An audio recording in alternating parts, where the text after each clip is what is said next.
Agriculture, Jennifer Langen representing Jennifer Sellis, State Treasurer, Bob Coyne representing Revenue Secretary Daniel Hassel. Thank you all for joining us this morning. Before we begin, I'd just like to note that we are once again welcoming our newest board member. Albert Knodel is joining us. He was appointed by Governor Wolf on November 28th. Welcome, Obi. Thank you. And for those in the audience, you probably know every time they show up, they're getting people up here. So you have to take serious pictures to keep track of all this. Anyway, a quorum being present, I call today's proceedings to order. First order of business, pledge of allegiance. Pledge allegiance to the flag of the United States of America and to the republic for which it stands, one nation, under God, indivisible, with liberty and justice for all.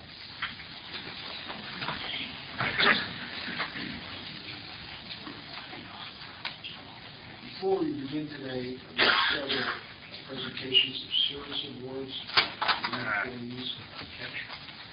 Well, I started that really nice, didn't I? I stand up at my mic.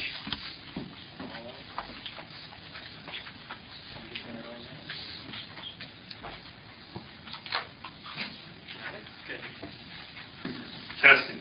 Okay. Terrific.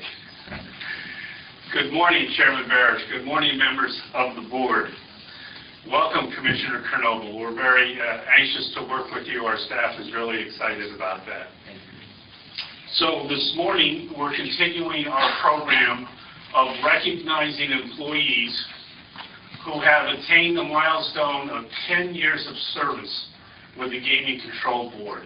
That level of dedication and loyalty is invaluable to the Pennsylvania Gaming Control Board, especially as we continue our mission to regulate all aspects of gaming that the legislature delegates to us. So with Act 42 having been passed in October of this year, having 10-year service employees is so important to our success. Having their institutional knowledge from all the work that they've done is invaluable to us continuing our level of success as a regulatory agency. So without further ado, would the 5 honorees please stand up? Thank you. Our first honoree is Mark Hemak. Mark was hired on October 1st of 2007 as a casino enforcement agent for the Mount Airy Casino facility. Since 2008, Mark has held the position of investigator for the Bureau of Investigations and Enforcement. Mark is assigned to our Wilkes-Barre Regional Office. Mark, thank you very much for your work and congratulations.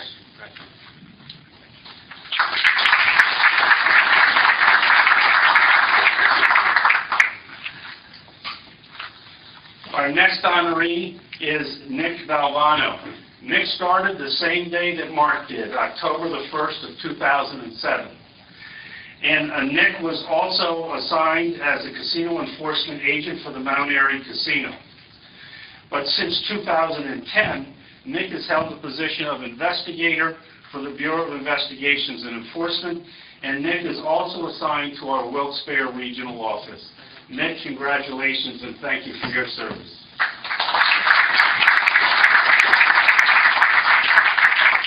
Our next honoree is Christian Kropaski. Christian was hired on October 15th of 2007 as a casino enforcement agent, also assigned to Mount Airy Casino. From 2009 through 2014, Christian held the position of investigator for the Bureau of Investigations and Enforcement. Today, Christian is assigned to the Mount Airy Casino as a casino compliance representative. Christian, thank you very much for your service.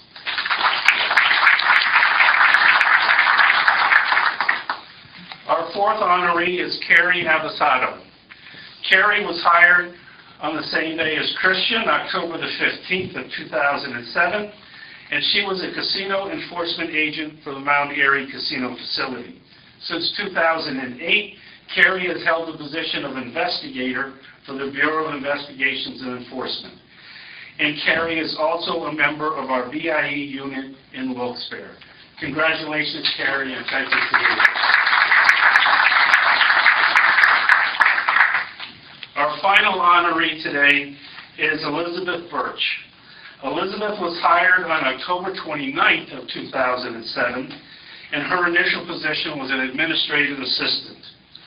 Early on in her career, Elizabeth was assigned and was promoted to the position of program analyst to serve within our Office of Compulsive and Problem Gambling. And Elizabeth's primary responsibilities, or one of her responsibilities, is to administer our very successful self-exclusion program. Elizabeth, thank you very much for your work and congratulations.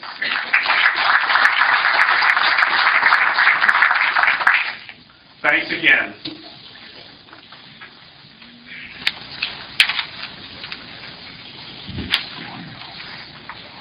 Announcements. The board held an executive session yesterday, December 12th, to discuss personnel matters, pending litigation, and to conduct quasi-judicial deliberations relating to matters that we will be considering today at today's meeting. Next, we have consideration of the motion to approve the minutes and transcripts. October 4th meeting. May I have a motion? Mr. Chairman, I move that the board approve the minutes and transcript of the October 4th, 2017 meeting. Mr. Chairman, I second that. Thank you. All in favor? All opposed? The motion's adopted.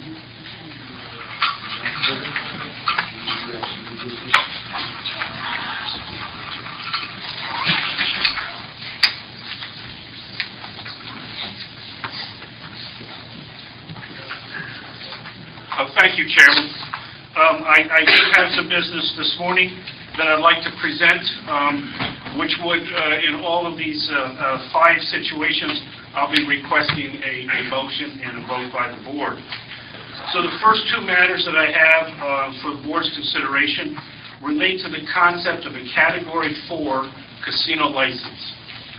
As you are aware, Act 42 created the concept of a Category 4 casino license and provided for an auction process for the awarding of Category 4 locations, for which the winning bidders can submit an application to establish a Category 4 casino at the location.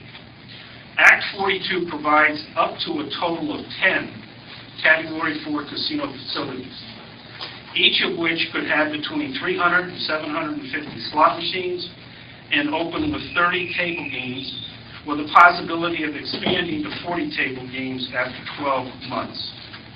At the beginning of this auction process, only Category 1 and Category 2 slot machine licensees in Pennsylvania can bid on Category 4 locations. The Act provides for an auction process, which mandates a minimum $7.5 million bid for a Category 4 location. While the auction process is set forth generally in the Act does require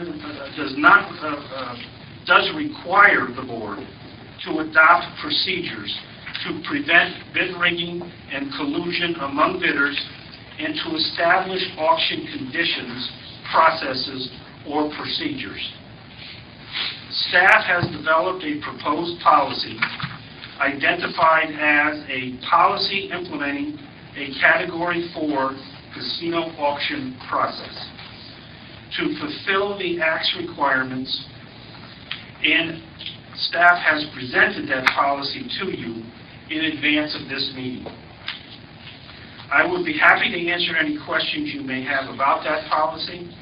Otherwise, I request a motion to adopt the policy implementing the Category 4 casino auction process. Are there any questions or comments from the board on the proposed policy? Hearing none, may I have a motion? Mr. Chairman, I move that the board approve the policy implementing a Category 4 casino auction process provided to the board in advance of this meeting as described by the executive director. Second. All in favor? Aye. All opposed? Motion's adopted. Thank you.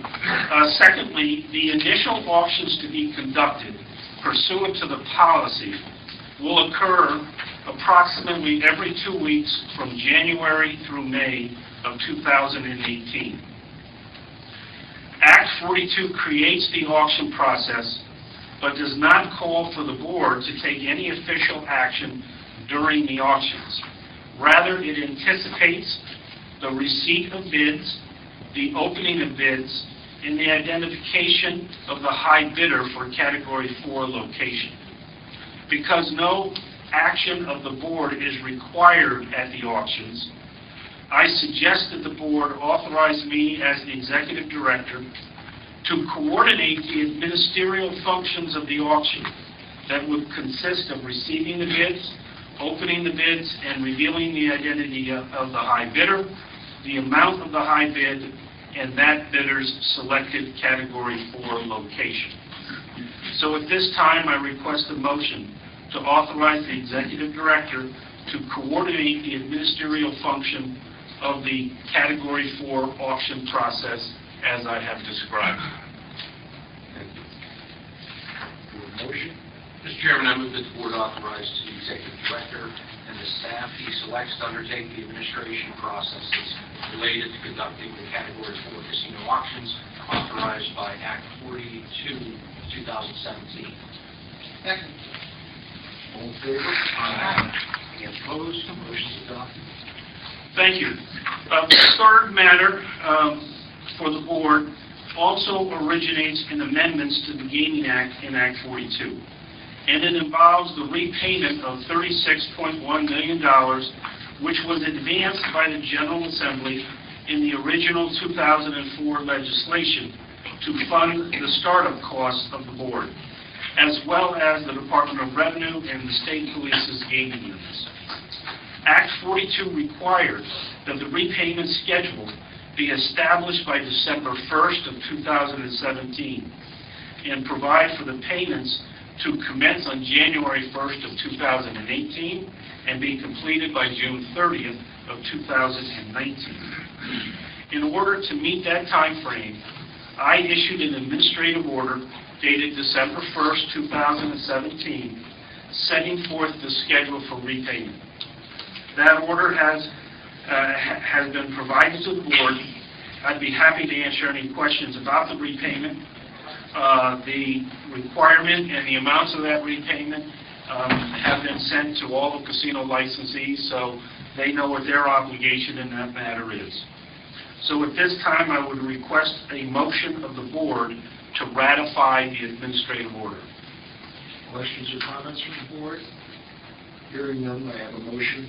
Mr. Chairman, I move that the board ratify the executive director's loan repayment administrative order of December 1st, 2017. Second. All in favor? Aye. All opposed? Motion is adopted. Next, Mr. Chairman, I would ask for board ratification of the renewal of the board's director and officer's liability insurance, employment practices liability insurance, and excess management liability insurance policies, which were renewed for 1 year effective December 5th, 2017. These policies were secured in consultation with the Department of General Services, Bureau of Risk and Insurance Management, and are authorized by Section 1202 of the Pennsylvania Racehorse Development and Gaming Act. So I'm now also requesting a motion of the board to ratify the renewal of those insurance policies. Questions or comments from the board? May I have a motion? Mr. Chairman, I move that the board ratify renewal of the board's insurance coverage, which became effective December 2017, as described by the executive director. Second. All in favor? Aye. All opposed? Motion is adopted. Thank you. Finally, today, I would like to note that due to litigation which has commenced involving the board, it is deemed appropriate to retain outside counsel for the purpose of representing the board in the litigation. The law firm of Cohen & Grigsby, P.C., has been identified as the firm selected to represent the board. So at this time, I'm asking the board for a motion authorizing me to enter into the contract for the engagement of that firm as described. Any questions or comments from the board? May Hearing none, may I have a motion? Mr. Chairman, I move that the board approve the engagement of Cole and Grisby PC as described by the executive director. Second. All in favor? Aye. All opposed, the motion is adopted. Thank you. Those are all my items today. Thank you very much, Kevin. Claire?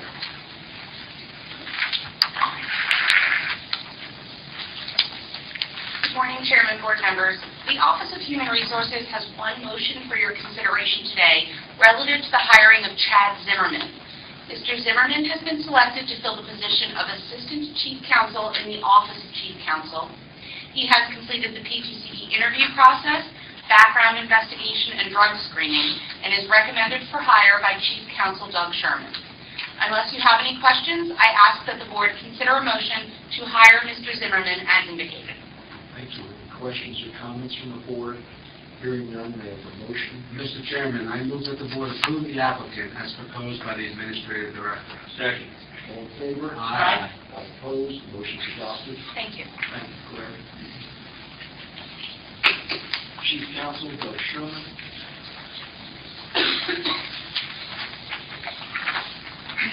Good morning, Chairman, members of the board. Our first agenda items relate to a statement of policy and temporary regulations.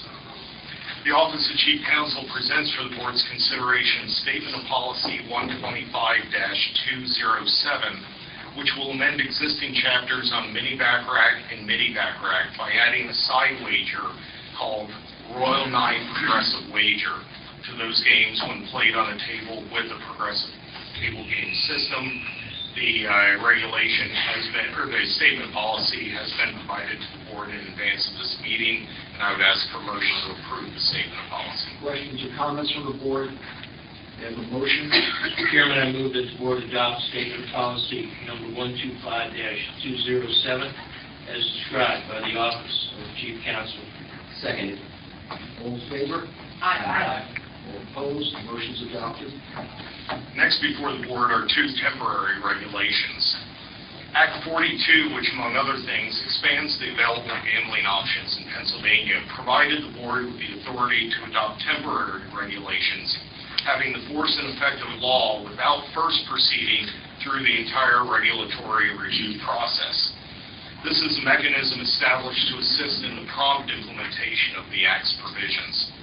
Once implemented, we will subsequently come back to you with a proposed regulation addressing these same topics that then will go through the full regulatory review process. The first temporary regulation is 125-208. This temporary rulemaking adds the availability of casino simulcasting of horse and harness racing meets to the gaming options available in Category 2, Category 3, and Category 4 casino facilities. The temporary regulation was crafted in coordination with and with input of the Horse Racing Commission, which regulates horse racing and simulcast wagering in the Commonwealth. And if there are any questions, I'd be happy to answer them. Otherwise, I ask for a motion to approve the temporary regulation. Questions or comments from the board? May I have a motion? Mr. Chairman, I move that the board adopt temporary regulations 125-208 as described by the Office of Chief Counsel. Second. All in favor? Aye. All opposed, the motion is adopted. The second temporary regulation before the board is 125-209. This temporary rulemaking consists of the initial interactive gaming regulations required under Section 13B of the Gaming Act, and it includes definitions necessary for the implementation of interactive gaming, as well as licensing provisions covering interactive gaming certificate holders and interactive gaming operators. To be clear, this is just the first of several packages of regulations on the topic of interactive gaming that will be presented to the board as we move over the next several months. We anticipate that we will be bringing packages at every meeting, building upon this package and expanding until we get the full offering of the full regulatory package covering all aspects of interactive gaming to ensure that it's offered in an appropriate way and protects the public interest. With that explanation, I'd be happy to answer any questions about the rulemaking. Otherwise, I ask for a motion to approve it. Questions or comments from the board?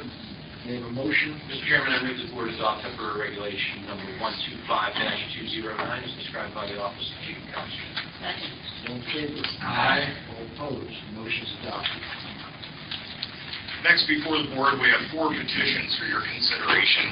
By agreement of the parties, each of the petitions can be decided on the documents filed of record, which the board has been provided in advance of this meeting.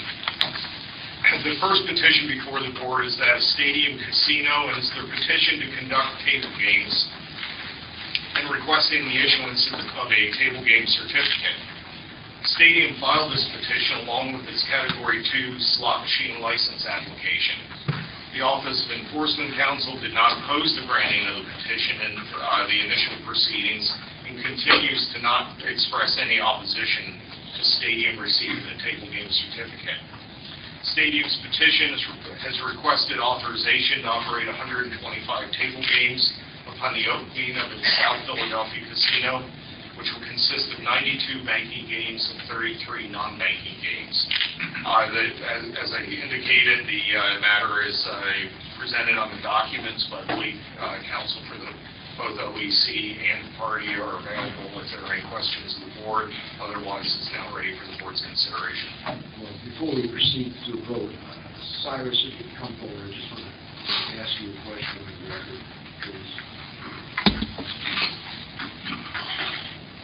Obviously, a lot of time has passed since the stadium was awarded license, all the appeals were dealt with. I just want to ask on the record, do you today have any opposition, does your staff have any opposition to the stadium group receiving a table certificate at this time? No, there's no objection. We've done the background investigation work, the corporate and financial analysis of the corporations, and Stadium did file their petition, as did all the other applicants. We considered table games as a part of the Category 2 process. We analyzed that information. We've since followed up to ensure that Stadium can do all the things that they said that they were going to do during the process, so we feel comfortable with them moving forward and being awarded a table game certificate at this time. Are there any other questions? Any questions for Cyrus? Thanks a lot. Motion? Chairman, I move the board grant Stadium Casino LLC's petition for table game certificate as described by the Office of Chief Counsel. Second. All in favor? Aye. All opposed? The motion is adopted. The second petition before the board today is GPI Mexicana's petition seeking a reduction in the license fee for its table game manufacturer license. GPI Mexicana manufactures dice and gambling chips for its parent company, GPI USA. The board has renewed GPI Mexicana's license for 3 years, and as a result, the renewal fee due under the Gaming Act, absent board action, is $90,000. GPI Mexicana is requesting that the board reduce the renewal fee to $30,000, averring that it is the only manufacturer licensed in Pennsylvania that produces casino chips and casino dice, that it is a subsidiary of GPI USA, and all revenue earned from the sale of the chips and dice are not recognized by GPI Mexicana, but by GPI USA, and the GPI USA is also licensed by the board as a table game manufacturer, and the GPI USA pays the full $90,000 fee associated with its renewal. Section 1208 of the Act grants the board the authority to reduce licensing fees if not doing so could unreasonably limit the availability of table games equipment to Pennsylvania casinos. That could occur in this case as GPI supplies all of the chips and dice used in all 12 Pennsylvania casinos. The Bureau of Licensing policy implementing Section 1208 of the Act supports a reduction in this case from $90,000 to $30,000, and the Office of Enforcement Counsel has not objected to the request to reduce for GPI Mexicana, and it's that request that's before the board ready for consideration. Any questions or comments from the board? May I have a motion? Mr. Chairman, I move that the board grant GPI Mexicana's petition for a reduced license fee for a table game manufacturer license as described by the Office of Chief Counsel. Second. All in favor? Aye. All opposed? Motion's adopted. Cerna and Sons petition for removal from the board's prohibited gaming service provider list is the next matter on the agenda. Cerna and Sons is in the produce distribution business. In 2007, the company applied for and was granted a gaming service provider registration.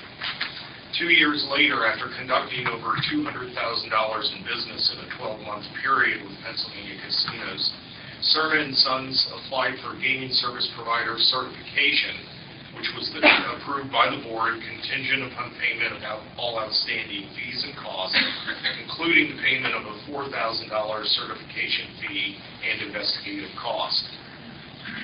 Cerna and Sons did not pay the required fees and costs, and as a result, the board placed the company on the prohibited gaming service provider list in August of 2011. Cerna and Sons has now requested removal from that list, and the Office of Enforcement Counsel has not objected to the removal, contingent upon the payment of all outstanding fees and costs owed to the board, along with a $1,500 civil penalty. That matter is now appropriate for the board's consideration. Questions or comments from the board? I have a motion.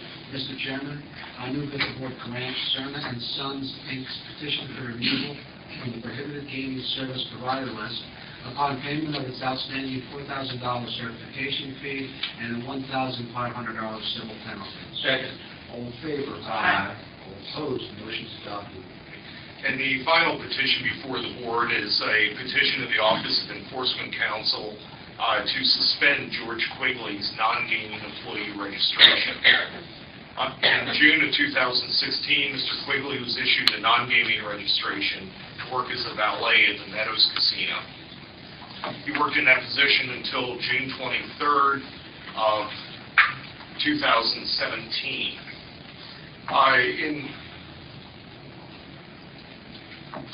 The Office of Enforcement Counsel in October of this year filed the petition to revoke the non-gaming registration, and on the basis that, to suspend his registration on the basis that Mr. Quigley had been charged with 2 felony theft-related offenses and 1 misdemeanor theft charge.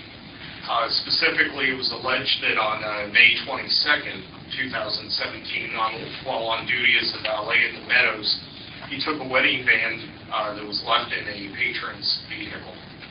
Upon investigation, it was discovered that he had then sold it at a cash for gold business. In November 2017, Mr. Quigley filed an answer to OEC's complaint. He did not confess the allegations set forth in the complaint, but sought to clarify that he was not terminated at the Meadows, but that he quit, that he did not know that he was required to notify the board of the filing of the criminal charges, and that he also updated the status of the pending criminal charges. As Mr. Quigley does not contest OEC's requested suspension, the matter is now ready for the board's consideration, and we suggest appropriate for granting. Questions or comments from the board? May I have a motion? Mr. Chairman, I move that the board grant the Office of Enforcement Counsel's request regarding the suspension of George Quigley's non-gaming employee registration as described by the Office of Chief Counsel. Second. All in favor? Aye. All opposed? Motion's adopted. Okay, next presenting withdrawals and reports and recommendations is Deputy Chief Counsel. Good morning. The board has received 5 unopposed petitions to withdraw the applications or surrender the credentials of the following individuals: Robert J. Soper, May Kerr, Kimberly Moran, Jin Shin, Mary Sullivan, and Mitchell Edis. The Office of Enforcement Counsel has no objection to any of these petitions, and as a result, if the board were inclined to grant these petitions, it would be doing so without prejudice to each of these persons. These matters are now ripe for the board's consideration. Questions or comments from the board? May I have a motion? Mr. Chairman, I move that the board issue an order to grant the withdrawal and suspension as described by the Office of Chief Counsel. Second. All in favor? Aye. Opposed? Motion's adopted. Next, we have reports and recommendations before the board. I would note that the agenda has 3 reports and recommendations listed. However, the first matter, Taryn Holmore. Mr. Holmore contacted the Office of Hearings and Appeals this morning and asked that this matter be delayed until early next year. The basis of OEC's recommendation for a suspension of his credential were some criminal charges that will be resolved in early January, and he wishes to asks that this be delayed until after the criminal trial. OEC has no objection, so we'll push it off until that occurs. Relative to the remaining matters, there are 2 reports and recommendations coming before the board today.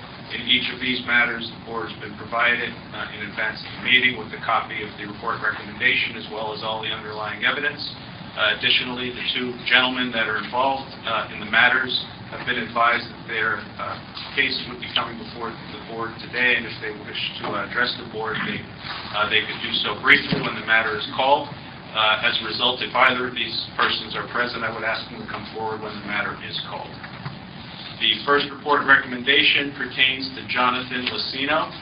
On April 7, 2017, the Office of Enforcement Counsel filed a petition requesting that Mr. Lucino be placed on the board's involuntary exclusion list, alleging that in July of 2016 and September of 2016, while gaming at parks, Mr. Lucino capped and pass-posted wagers on several occasions. As a result of his conduct, the Pennsylvania State Police charged Mr. Lucino with crimes under the Gaming Act. Mr. Lucino did request a hearing relative to OEC's request, and it was held on August 16, 2017. The Office of Enforcement Counsel, as well as Mr. Lucino, attended that hearing and presented evidence. Ultimately, Mr. Lucino did not contest the underlying allegations and indicated that the criminal charges were resolved by placement in a 12-month ARD program and payment of restitution to parks. Given Mr. Lucino's not contesting the underlying bet capping allegations, the recommendation of the hearing officer is that he in fact be placed on the exclusion list, and that's the recommendation before the board. Questions or comments from the board? We have a motion. Mr. Chairman, I move the board adopt the report and recommendation issued by the Office of Hearings and Appeal recommending the placement of Jonathan Lucino on the PCB's involuntary exclusion. All in favor? Aye. Opposed? Motion is adopted. The second and final report recommendation before the board pertains to Jesse Richardson. On February 8, 2017, the Office of Enforcement Counsel filed a complaint requesting that Mr. Richardson be placed on the board's exclusion list, alleging that on September 13, 2016, he was involved in an incident in parks where a patron's cell phone and wallet were picked up by Mr. Richardson, and $450 was allegedly taken from the wallet before the wallet and phone were turned into Parks' Lost and Found department. September 14th incident where Mr. Richardson, while playing craps at Parks, moved a $100 losing wager to a winning position after the roll of the dice. The September 15th 2000 incident at Parks where Mr. Richardson was observed pass-posting bets. And in addition to these 3 incidents, which resulted in Parks excluding Mr. Richardson from their property, he was found on property and ultimately charged with criminal trespass. Mr. Richardson requested a hearing on OEC's request to place him on the exclusion list. The hearing was held on August 22nd. Both OEC and Mr. Richardson appeared at the hearing, and during his testimony, Mr. Richardson admitted to charges being filed against him and the fact that he pled guilty to those charges. However, he argued that he basically never took any property out of the casino, returned unlawfully capped or pinched bets or moved bets, and as a result, there was really no harm. Ultimately, the hearing officer, however, recommends that given the underlying conduct, he should be placed on the exclusion list. Questions or comments from the board? A motion. Mr. Chairman, I move that the board adopt in part the report and recommendation issued by the Office of Hearings and Appeal, recommending the placement of Jesse Richardson on the PGTV involuntary exclusion list as described by the Office of Hearings. Second. All in favor? Aye. All opposed? Motion is adopted. And that concludes all matters in the Office of Chief Counsel.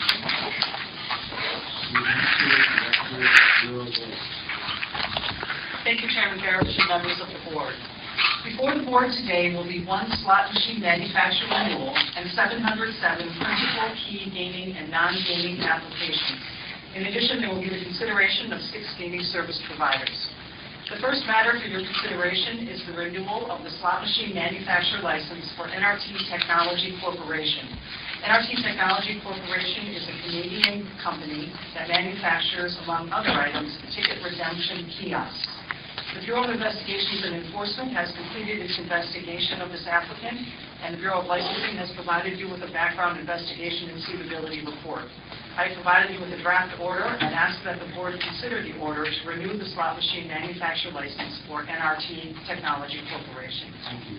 Enforcement Council has no objection. Thank you, sir. Any questions or comments from the board? We have a motion. Excuse me, Mr. Chairman, I move that the board grant the renewal of NRT Technology Corporation's slot machine manufacturer license as described by the Bureau of Licensing. Second. All in favor? Aye. Opposed? Motion is adopted. Also for your consideration is the approval of principal and key employee licenses. Prior to the meeting, the Bureau of Licensing provided you with a proposed order for 10 principals and 7 key employee licenses. I ask that the board consider the order approving these licenses. Enforcement Council has no objection. Questions or comments from the board? We have a motion. Mr. Chairman, I move that the board approve the issuance of principal and key employee licenses as described by the Bureau of Licensing. Second. All in favor? Aye. All opposed? Motion is adopted. Next, there are temporary principal and key employee licenses. Prior to this meeting, the Bureau of Licensing provided you with an order regarding the issuance of temporary licenses for 5 principals and 7 key employees. I ask that the board consider the order approving these licenses. Enforcement Council has no objection. Questions or comments from the board? We have a motion. Mr. Chairman, I move that the board approve the issuance of temporary principal and key employees gradations as described by the Bureau of Licensing. Second. All in favor? Aye. All opposed? Motion is adopted. In addition, there are gaming permits and non-gaming registrations. Prior to this meeting, the Bureau of Licensing provided you with a list of 471 individuals to whom the Bureau has granted temporary or full occupation permits, and 180 individuals to whom the Bureau has granted registrations under the authority delegated to the Bureau of Licensing. I ask that the board consider a motion approving the order. Enforcement Council has no objection. Questions or comments from the board? We have a motion. Mr. Chairman, I move that the board approve the issuance of gaming employee occupation permits and non-gaming employee registrations as described by the Bureau of Licensing. Second. All in favor? Aye. All opposed? Motion is adopted. Also, there are recommendations of denial for 4 gaming employee applicants. In each case, the applicant was notified that he or she was recommended for denial and failed to request a hearing within the specified time period. The Bureau of Licensing has provided you with orders addressing the applicants who the Office of Enforcement Counsel has recommended for denial. I ask that the board consider a motion approving the denials. Enforcement Council continues to request denial in each instance. Questions or comments from the board? We have a motion. Mr. Chairman, I move that the board deny the gaming and non-gaming employee applications as described by the Bureau of Licensing. Second. All in favor? Aye. All opposed? Motion is adopted. Next for your consideration are withdrawal requests for gaming and non-gaming employees. In each case, the permit or registration is no longer required. For today's meeting, I provided the board with a list of 18 gaming employees and 5 non-gaming employee withdrawals for approval. I ask that the board consider the orders approving the list of withdrawals. Enforcement Council has no objection. Questions or comments from the board? We have a motion. Mr. Chairman, I move that the board grant the withdrawal of gaming and non-gaming employee applications as described by the Bureau of Licensing. Second. All in favor? Aye. All opposed? Motion is adopted. In addition, we have an order to certify the following gaming service providers: GS Management LLC, Intex Construction LLC, and Orlando Diefendorfer Electrical Contractors, Inc., doing business as Diefendorfer Electrical Contractors and Technology Systems. I ask that the board consider the order approving these gaming service providers for certification. Enforcement Council has no objection. Questions or comments from the board? We have a motion. Mr. Chairman, I move that the board grant the applications for gaming service provider certification as described by the Bureau of Licensing. Second. All in favor? Aye. All opposed? Motion is adopted. Finally, for your consideration are gaming service provider registrations. The Bureau of Licensing provided you with an order and an attached list of 3 registered gaming service provider applicants. I ask that the board consider the order registering these gaming service providers. Enforcement Council has no objection. Questions or comments from the board? We have a motion?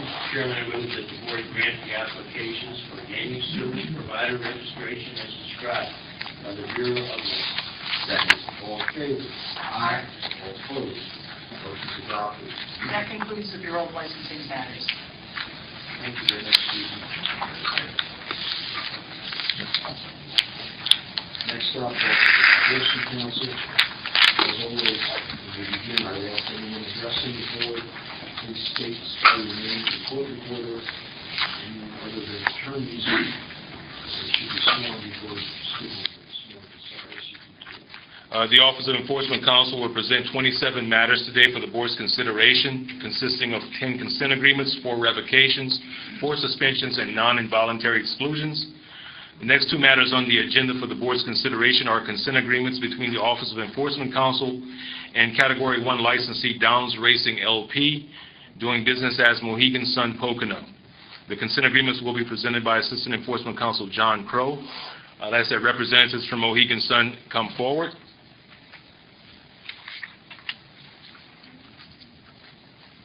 I'd also request that those individuals introduce themselves for the record, and that anyone here not as an attorney, please stand and be sworn. Good morning, Mr. Chairman, members of the board. Christopher Soriano, S-O-R-I-A-N-O, Counsel for Downs Racing LP. Good morning, Mr. Chairman, and board members. Tony Colucci, C-A-R-L-U-C-C-I, Downs Racing. Excuse me, sir, are you an attorney? No, sir.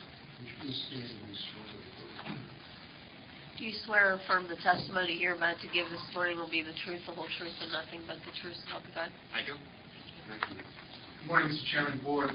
Michael Epps, EPPS, Vice President of Legal and Compliance at Mohegan Sun. I am an attorney in New Jersey and Pennsylvania, but my Pennsylvania license is not active, so if it were better, I would be sworn. Thank you. Do you swear or affirm the testimony you're about to give this morning will be the truth, the whole truth, and nothing but the truth, so help you God? I do. Thank you. All right. Good morning, Chairman, members of the board. John Crowe, C-R-O-H-E, for the Office of Enforcement Counsel. The next matter on the agenda for the board's consideration is a consent agreement reached between Mohegan Sun Pocono and the Office of Enforcement Counsel regarding various internal control violations. Regarding Mohegan Sun Pocono's free slot play internal controls, an investigation by the Bureau of Investigations and Enforcement revealed that Mohegan Sun Pocono failed to comply with its approved comp matrix in that at least 10 employee job titles contradicted the position's access to its casino management system. The name of the employee who issued free slot play to a patron was unavailable in the casino management system in more than 50% of the transactions. Casino employees routinely issued free slot play. What time period are we talking about here? The time period that this occurred was between 2009 up through 2017. Thank you. Please proceed. I'm sorry, up until 2017. Go out, John. Sure. Casino employees routinely issued free slot play in excess of the approved comp matrix, and Mohegan Sun Pocono failed to ensure that the approved comp matrix limit restrictions were programmed into the casino management system. Additionally, Mohegan Sun failed to audit free slot play and failed to ensure a segregation of duties which allowed the fraud known as the Pellegrini scheme to occur. As the board is aware, the Pellegrini scheme was a conspiracy between 2 Mohegan Sun employees, Vice President of Player Development Robert Pellegrini and cocktail server Raquel Pozoluznich, and a patron, Mark Hetzel. As a result of the Pellegrini scheme, the conspirators successfully committed theft at Mohegan Sun Pocono, resulting in a loss of at least $475,000.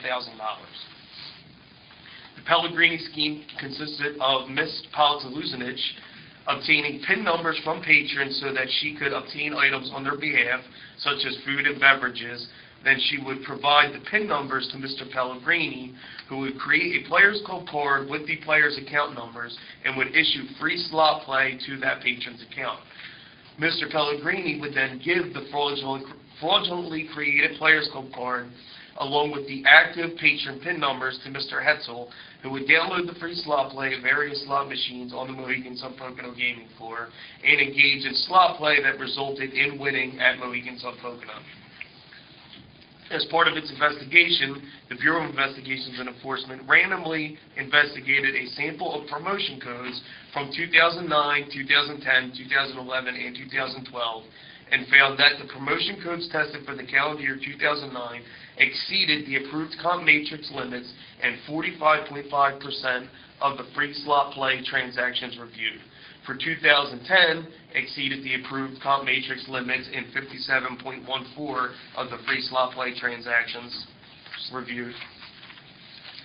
In 2011, exceeded the approved comp matrix limits in 27.8 of the percent of the free slot play transactions reviewed, and for 2012, exceeded the approved comp matrix limits in 23.1% of the free slot play transactions reviewed. BIE also investigated the issuance of free slot play through the use of error codes, which were created each month for a variety of dollar amounts for employees to use whenever employees needed to issue free slot play to a patron for disputes or other reasons. BIE investigated error code transactions for randomly selected periods of time. BIE's investigations revealed that in at least 54% of the error code transactions that occurred between January 1st, 2013 and April 30th, 2014, exceeded the approved comp matrix limits.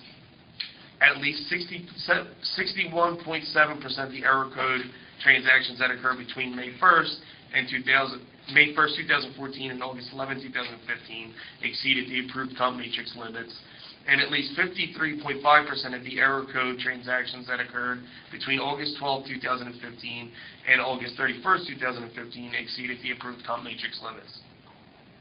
BIE's investigations clearly revealed that Mohegan Sun Pocono employees significantly abused the issuance of free slot play at Mohegan Sun Pocono to the detriment of the licensed facility.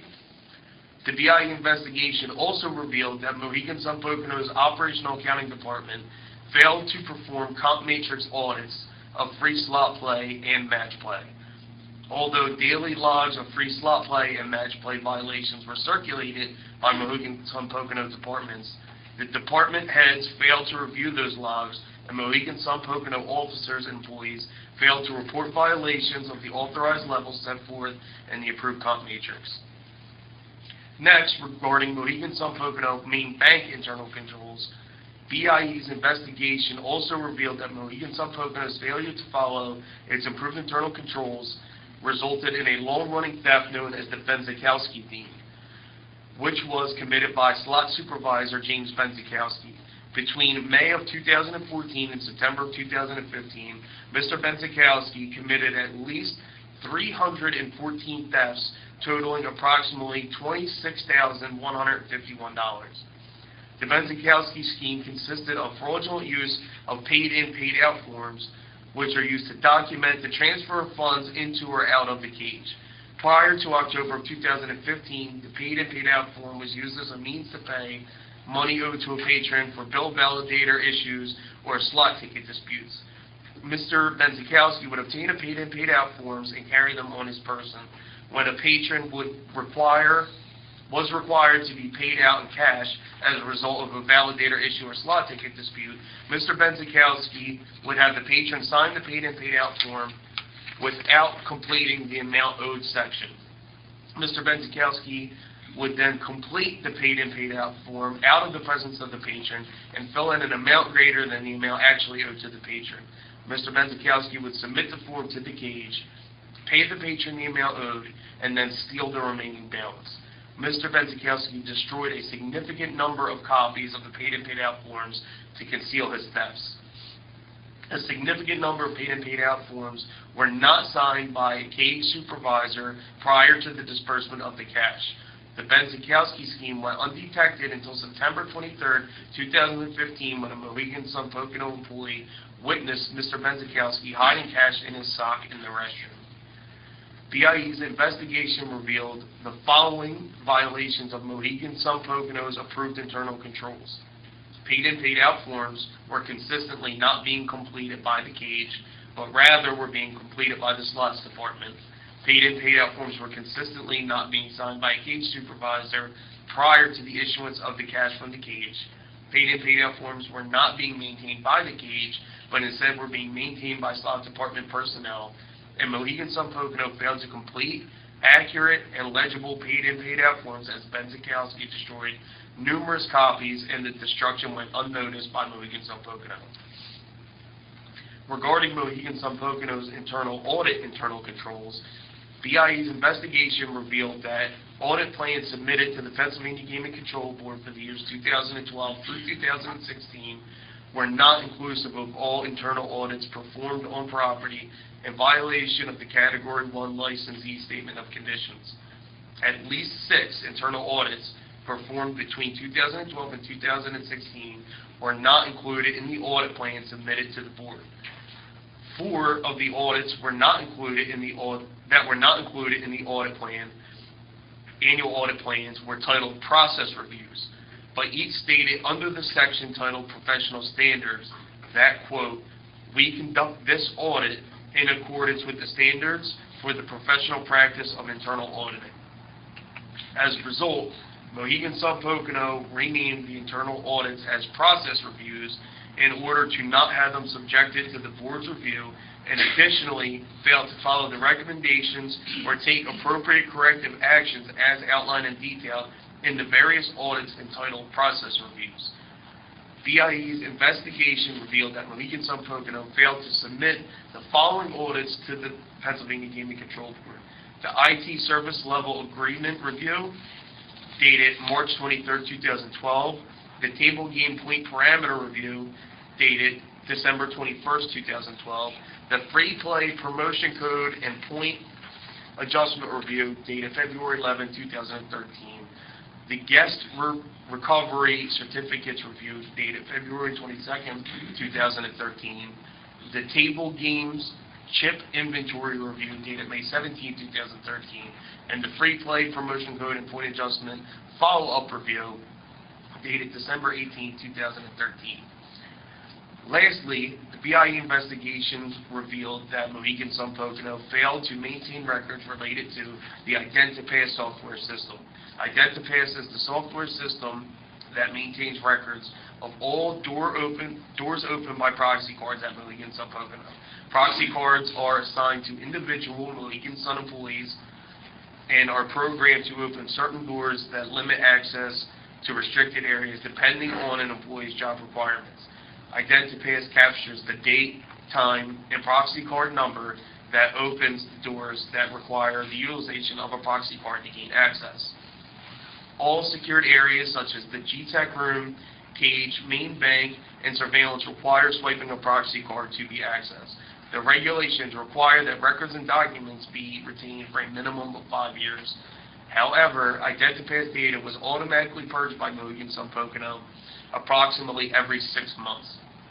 The automatic purging of IdentiPass data by Mohegan Sun Pocono hampered BIE's investigations into these issues contained in this consent agreement. As part of this consent agreement, BIE and Mohegan Sun Pocono have agreed that IdentiPass data be maintained for at least 1 year due to the large volume of information. The Office of Enforcement Counsel of Mohegan Sun respectfully requests that the Board approve a consent agreement and stipulations of settlement that call for Mohegan Sun to pay a civil penalty of $550,000 as well as $2,500 for costs incurred by the Board staff in connection with investigations into this matter. It should be noted that the civil penalty is reflective of the corrective actions taken by Mohegan Sun and the implementation of various remedial measures. Thank you. Any comments from that? Yes, Mr. Chairman, members of the board. I may note for the board that while Mr. Carlucci and Mr. Epps are present here at the table, also present in the room with me today are Thomas Burke, B-U-R-K-E, Chief Operating Officer, Mohegan Gaming and Entertainment, Robert Rubenstein, R-U-B-N-S-T-E-I-N, Senior Vice President and General Counsel of Mohegan Gaming and Entertainment, and Mark Comella, C-O-M-E-L-L-A, the Vice President and Chief Compliance Officer for the enterprise. Mr. Chairman, Town Tracy obviously accepts the consent agreement and the penalties as described by the Office of Enforcement Counsel and accepts responsibility for these violations. Upon becoming aware of these issues, the company has conducted a thorough and complete investigation and is implementing a comprehensive remediation plan that's designed to turn the corner on these issues and move forward and put these issues in the past. That remediation plan is described in significant detail at pages 19 through 26 of the consent agreement that has been submitted to the board. With the board's permission, I'll briefly summarize some of the key points of that remediation plan, leaving out unnecessary detail at this time. At this time. Critical part of the remediation plan has been new personnel and personnel changes and the creation of new positions that will have oversight in the appropriate places where these failures may have occurred. Mr. Carlucci, who's with me, is the new general manager of the property. He's been with the property for approximately a year. Mr. Carlucci comes with 30 years of experience in the gaming industry, running a number of properties throughout the country. Mr. Epps is in the newly created position of Vice President Legal and Compliance at Mohegan Sun Pocono. Mr. Epps is a former Vice Chair of the New Jersey Casino Control Commission and has significant experience in the gaming industry. Mr. Camella, who I identified earlier, is in the newly created position at the corporate level of Vice President and Chief Compliance Officer for the entire enterprise. Mr. Camella has significant experience in compliance, especially having spent many years with Bally Gaming. The new chair in a compliance committee has been established at the board level. That compliance committee has visibility to all aspects of the organization, as to everything conducted by the organization. That compliance committee is chaired by Thomas Auriemma, A-U-R-I-E-M-M-A, as an independent chair of the committee. Mr. Auriemma is the former director of the Division of Gaming Enforcement in New Jersey and has spent significant time on other compliance committees for other gaming organizations. Mr. Rubenstein, Senior Vice President and General Counsel, has been with the organization for approximately a year. Previously, it was the corporate office of Las Vegas Sands for a number of years. The holding company, the board has a new Director of Internal Audit, Mr. Mark Rosa, R-O-S-A, who has many years of experience in the field of internal audit and has enhanced the internal audit function at the property at the corporate-wide in order to keep a close eye on what's going on. There's also a new Director of Corporate Governance that is a newly created position at Mohegan Sun Pocono that is designed to have oversight over the entire audit function. That position has been staffed at the property. Similarly, at the property, a new Chief Financial Officer has been hired to have oversight over operational accounting, the other issues that have been identified, and a new Vice President of Human Resources is in the process of being hired. As I stated earlier, the organization has created an enterprise-wide compliance committee to monitor issues such as this and to monitor the implementation of the remediation plan described in the consent agreement. There is also enhanced reporting lines being put in place from Mohegan Sun Pocono to Mohegan Gaming and Entertainment so that like individuals report to each other and can coordinate and ensure that that things are being properly done, that regulations are being properly followed with appropriate oversight. An enterprise-wide code of ethics has been adopted and is being trained to all employees of the organization. That code of ethics includes items like compliance with comp matrices, internal controls, et cetera, and ensuring that everyone is educated on what their responsibilities are and what their job requirements are. Similarly, coming with that code of ethics is an enhanced reporting hotline. In the event that an employee becomes aware of any malfeasance or concerns at a property about another employee or about a supervisor, those concerns can be anonymously reported and sent to the compliance committee and the audit committee for their investigation so that the employee has no fear of retaliation. A comprehensive review and upgrade of internal controls is in progress, specifically tailored to the issues that have been identified by the Office of Enforcement Counsel and the Bureau of Investigations and Enforcement, but looking more overall as to how to ensure that those internal controls comport with industry best practices. More specific enhancements are being made and have been made and continue to be made to policies such as information technology to address the issues that have been found in this investigation, as well as compliance with the comp matrix. So with all of these remediation plans and the further detail that's set forth in the consent agreement, we believe it's an appropriate time to turn the page on this, move forward, and to continue the remediation of these issues. I would submit that Mr. Carlucci and Mr. Epps and the other personnel that are here are part of the solution. They came into these problems and have been helping repair the problems, and I think intend to continue to do so on a going forward basis. Mr. Carlucci or Mr. Epps, do either of you have anything to add? Council spoke appropriately. The only thing I'd like to add is that, we are 100% focused on making sure that this never happens again. I have the support from my corporate office. On property, the new team, we spend every day talking about controls because we never want this to happen again. Nor do we. Exactly. Before we proceed, comments from board members or questions? Let me make one comment. This is actually round one. In a couple minutes, we'll be dealing with round two. The allegations, assertions, and your consent to agree to them really represent an egregious breach of integrity to your own internal operating systems, to the integrity of the gaming industry and your enterprise, frankly, also across Pennsylvania. What happens here today will be noted across this state and within the industry around the nation. And it is something that we've not quite seen the likes of, and certainly not in my time on the board. And I think it's appropriate, the representations that you're making today. You've obviously cleaned house, almost every aspect of the house. You had to do that. You needed to do that. You have done that. That is appropriate remediation. And of course, we'll be on careful review and watch in the near term and long term future, because this is a very serious matter. Thank you. I have a couple of questions, not so much in the way I would second Commissioner Jewell's comments, but I have a couple of questions just to make sure I understand this. How did BIE, OEC ever get started on this? To even begin to unravel what has been laid forth here? It started with an anonymous tip, and from there we put our best investigators on it. They went in, started asking questions, and it slowly unraveled from there. I can say that Mr. Carlucci has been part of the solution. Anything that he saw that didn't stand up to the light, he brought forward to us.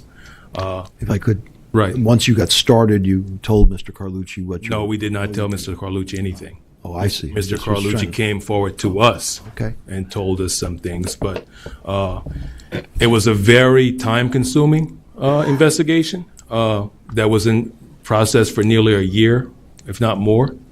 I've had conference calls with the Mohegan Tribal Authority in Connecticut to explain to them how serious these allegations were. After those conference calls, they agreed to give complete cooperation. Our investigators made a few trips to Connecticut to do a corporate oversight, to interview various members of the audit committee and executives there. There's been,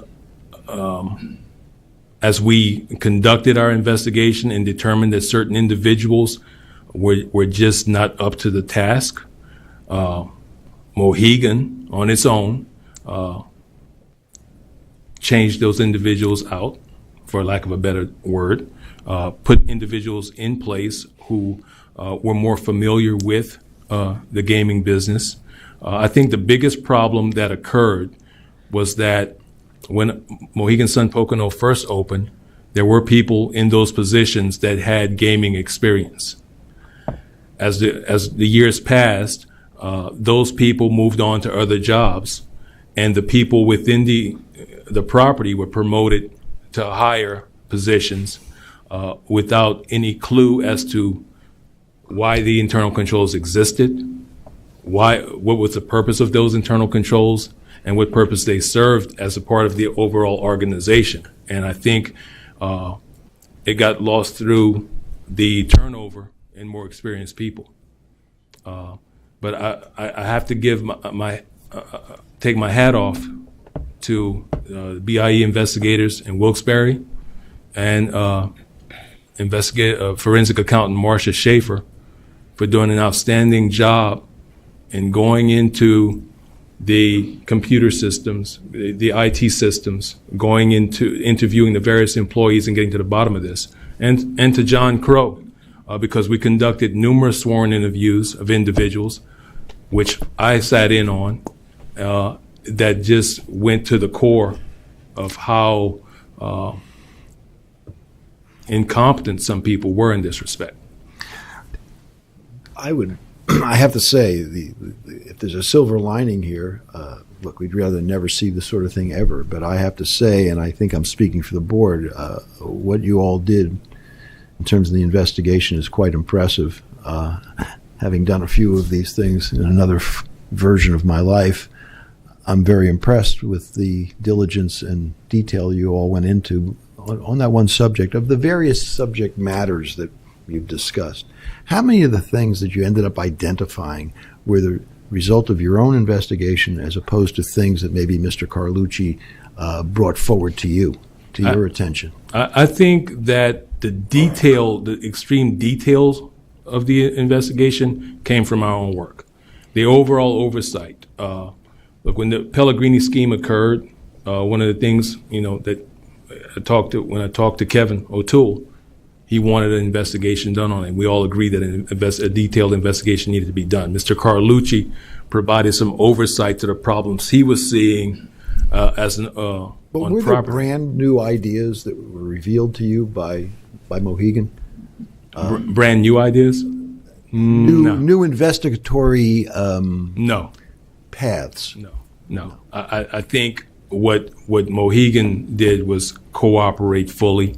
Okay. And gave us and brought in outside counsel who had some experience in gaming to say, hey, look, these are some serious issues. This is the information we have. And then their attorneys came forward with more information. Got it. As their internal investigation unfolded. I just wanted to understand the shape of this thing, because hopefully we don't have a lot of these in the future, but it gives us, I think, everybody up here, a certain amount of reassurance to know that we actually have the significant internal investigatory tools here, which I think it's a matter of just making sure the public can have confidence that we're actually properly regulating this industry. That's why I went down that road. Before I yield to anybody else, could you give me some sense of how you came up with the notion that $550,000 was an appropriate number for this series of allegations? I actually started a lot higher. I was in the millions with this. It's my belief that they lost millions of dollars through this free slot play. But after the internal investigations began and our investigations began and we started talking, they agreed to do certain things that Mrs. Soriano outlined. And based upon that, I was willing to come down in the fund. Okay, so I started at about $1.52 million and came down based on the amount of effort and based upon the different committees that they formed and based upon the individuals they brought in with experience and the corrective actions that they were taking along the way while things were going on. Just so I'm clear on that, those are comments on the first part of this, or is that comments on both parts? That's comments on both parts. I see. I can tell you that just consent alone, I was looking for more than $1 million off the top, and I told them that I would recommend to the board that their renewal be conditioned and it be only for 1 year. Mm-hmm. Now, I can tell you now what I see today is a completely different operation, and that I stand behind them 100% in what they're doing. I have no, I'm not second guessing their renewal. I'm not asking for any conditions in the future on their renewal. I think they have completely righted this ship, or in the process of righting this ship. They keep us completely informed of everything they're doing. They bounce it off us. Do you think this is a good idea? This is what we're thinking about doing. So I would like to think it's a new day for this company. Well, I really appreciate you doing that, and I really want to do that on the public record for anybody who's inside the industry and the public to understand what's going on here, because I have to say, absent this description of your significant cooperation and changes, there's no way in the world I'd be voting in favor of a settlement at this number. This conduct, whether you call it gross negligence, I don't know what the phrase is outrageous. And I want everybody, speaking for myself, and board members can speak for themselves, we better never see this from you or anybody else in this industry in Pennsylvania, because we're not going to. And I commend you. I trust Cyrus's recommendations, and and I commend you for your exceptional cooperation in the investigation. But that's why I wanted to go through that, because to me, on its face, without all this description, it doesn't really seem like it would have been an adequate penalty. But listening to what you're saying, I understand. I agree with you 100%. You should have seen me when I first started looking at this stuff. I wasn't in a good place myself. Well, with that, with the additional information we have, does anybody else up here have any questions or comments? If not, may I have a motion? Mr. Chairman, I move that the board approve the consent agreement between the Office of Enforcement Counsel and Down Racing LP as described by the Office of Enforcement Counsel. I'll reluctantly second. Thank you. All in favor? Aye. All opposed? Motion's adopted. The next matter on the agenda for the board's consideration is a consent agreement reached between Mohegan Sun Pocono and the Office of Enforcement Counsel regarding unlicensed gaming service providers. The Bureau of Investigations and Enforcement conducted an investigation into Mohegan Sun Pocono conducting business with unlicensed gaming service providers. All information presented is reflective of the information revealed during the time period of the investigation. Refer Local LLC, founded by Christopher Jones as part of a discounted Groupon-like offer, was owned in part by Christopher Jones, Time Shamrock Communications, Robert Soper, and Bold Gold Media. The board will recall its November 8th meeting, a consent agreement between Mr. Soper and the Office of Enforcement Counsel was approved regarding Mr. Soper's failure to properly disclose his ownership in certain businesses. One of those businesses was Refer Local, which conducted business with Mohegan Sun Pocono between March of 2011 and February of 2017. Mr. Soper introduced Refer Local and Mr. Jones to executive level staff at Mohegan Sun Pocono in or about March of 2011. Refer Local's business with Mohegan Sun Pocono consisted of selling vouchers for deal of the day offers on the Refer Local website, which typically combined free slot play and discounts at Mohegan Sun Pocono restaurants. Between May of 2011 and April of 2012, Mr. Soper, in his capacity as CEO and president of Mohegan Sun Pocono, and Mr. Jones, in his capacity with Refer Local, negotiated revenue percentages between Mohegan Sun Pocono and Refer Local and the scope of particular Mohegan Sun offerings that would be made on the Refer Local website. Refer Local would make various offers at local businesses to its members. The members would then purchase an offer from the Refer Local website and print a barcoded voucher. The member would then present the voucher to the business for redemption. In the case of Mohegan Sun Pocono, the vouchers were presented to the Mohegan Sun Pocono Players Club desk.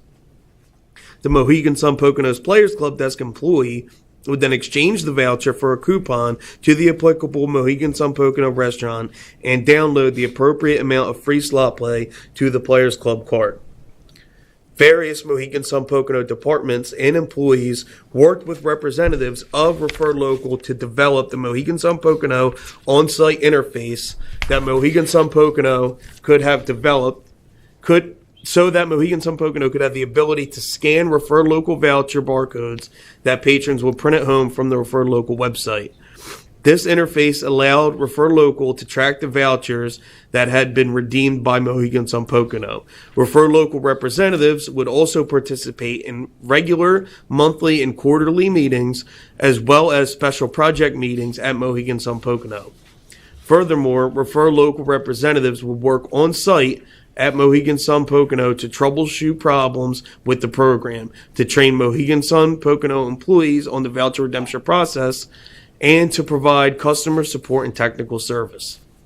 Additionally, Mohegan Sun Pocono utilized an accounting method for Refer Local that they did not utilize for any other company with which they conducted business. The accounting method relied on Refer Local tracking all redeemed vouchers and distributing all revenue owed to Mohegan Sun Pocono as a result of this business arrangement. This allowed Mohegan Sun Pocono to escape reporting any disbursements to the Pennsylvania Gaming Control Board and for the business arrangement to go undetected. Mohegan Sun Pocono also failed to audit the disbursements it received from Refer Local and simply relied on the word of the company. Additionally, despite actively doing business together for a period of approximately 6 years, Refer Local and Mohegan Sun Pocono did not have a contract or any form of written agreement detailing the business arrangement. The BIE investigation revealed that Mohegan Sun Pocono received between 40% and 60% of the gross purchase price collected by Refer Local for deal of the day offers. Mohegan Sun Pocono also received 10% to 12% of net revenue through the referral program when a Mohegan Sun Pocono referred customer purchased Mohegan Sun Pocono outlet offer. Purchased a Mohegan Sun Pocono outlet offer. Mohegan Sun Pocono received 30% of the sales less 3% administrative fee for the VIP program offered by Refer Local. As a result of the business relationship and arrangement, Refer Local made payments to the Mohegan Sun Pocono totaling $5,450,899.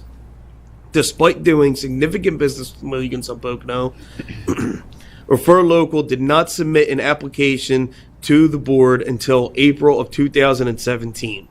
Refer Local began winding down as a business in January of 2017 after its relationship with Mohegan Sun Pocono was terminated. At no time during the business relationship was Refer Local authorized by the board to do business with Mohegan Sun Pocono, nor were any of its owners qualified or its employees or owners licensed to engage in regulated business activity with Mohegan Sun. At no time during the business relationship were the employees of Refer Local authorized by the board to access the gaming floor or information technology systems at Mohegan Sun Pocono.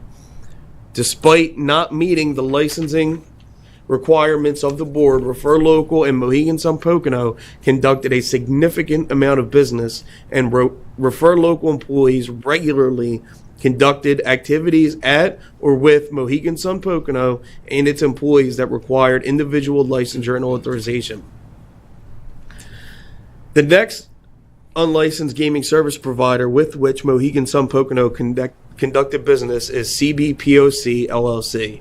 CBPOC was initially owned by Lloyd Sugarman, who was previously approved as a qualifier through the certified gaming service provider JRMSPD LLC, which operated the Johnny Rockets restaurant at Mohegan Sun Pocono. In October of 2011, CBPOC began operating Betty and Joe's Coffee Shop and Wok 8 restaurant within Mohegan Sun Pocono's licensed facility as a result of an assignment of ownership. However, CBPOC LLC was not licensed as a gaming service provider by the board. Mohegan Sun Pocono conducted business with CBPOC without them being licensed as a gaming service provider. CBPOC did not file the proper gaming service provider applications until March of 2016 and was not authorized to do business with Mohegan Sun Pocono until May of 2016. Additionally, it was revealed that Lloyd Sugarman was not the sole owner of CBPOC at all times of operation within Mohegan Sun Pocono. CBPOC owner Chris Ainley was not authorized as a qualifier until May of 2016. Former owner Robert Azinian subsequently sold his ownership in CBPOC and requested to withdraw his qualifier application in July of 2017. However, he was not authorized as a qualifier until May of 2016. And CBPOC owner Jonathan Ainley was not authorized as a qualifier until May of 2017. Between 2011 and 2017, Mohegan Sun Pocono made disbursements to CBPOC in a total amount of $3,049,000. This amount includes $1,008,000 worth of disbursements that Mohegan Sun Pocono failed to submit to the board's Bureau of Licensing. As a result, as of February 27, 2017, Mohegan Sun Pocono effectively terminated the lease agreement with CBPOC due to an alleged breach of lease agreements for Betty and Joe's and Block 8 by CBPOC. The Office of Enforcement Counsel of Mohegan Sun Pocono respectfully requests that the board approve this consent agreement and stipulations of settlement, that Mohegan Sun Pocono pay a civil penalty of $375,000 for violations related to its business arrangement with Refer Local and $75,000 for violations related to its business arrangement with CBPOC LLC for a total of $450,000, as well as $5,000 for costs incurred by the board staff in connections with investigations into this matter. Thank you. Any further comments? Yes, briefly, Mr. Chairman, if I may, as with the prior consent agreement, we accept the conclusions of the Office of Enforcement Counsel and would ask that the consent agreement be approved. The company, again, takes responsibility for this issue. I would incorporate my comments earlier as to the remediation plan with that we outlined earlier, in as much as that plan was drafted with both the previous consent agreement and with these matters in mind, and we believe it adequately addresses all of the plans. I would highlight just one or two brief facts additionally regarding this. I would note that these matters were self-reported by the property to the Bureau of Investigations and Enforcement and Office of Enforcement Counsel. The CB Polk issue, the tenant, Mr. Epps could correct me if I'm wrong, but proceedings have been resolved with respect to that matter. The tenant is no longer at the property. The matter has been resolved. There have been enhancements made as part of the remediation plan to contract controls to ensure that a Refer Local type arrangement cannot occur and slip through ever again. And that is subject not only to enhanced policies, but to enhanced oversight by both the Director of Corporate Governance position that's been newly created at the property and by Mr. Epps' position, both of which are charged with responsibility for monitoring that in the future and ensuring that no such issues arise. I would also note that, as I believe I mentioned earlier, a new Chief Financial Officer is being retained at the property, and given that a number of these issues took place within the accounting oversight department, an appropriately qualified chief financial officer. The candidate has over 20 years of experience in the gaming industry. We believe would also go a long way to ensuring that this does not occur again. Mr. Carlucci or Mr. Epps have anything to add? If I could just add on this piece, and to the prior item also, even though you've passed it already, I can just say, report to you, or represent to you that having sat where you sit, these issues did give me pause coming in when I was approached to take on the opportunity, but I was given the assurance of the parent company and Mr. Carlucci and the support of our outside counsel that we have taken the steps to mitigate, and we have the controls in place to mitigate those situations and prevent those from occurring in the future. So I do share your concern, and I understand where your concern comes from, but having been a regulator and sitting where you sat, I can assure you that I have my regulator hat on, even working on this side of the table, and I will do the best that I can do to make certain that these things never come before you again from this company. I appreciate the comment. Any further comments from the board on this?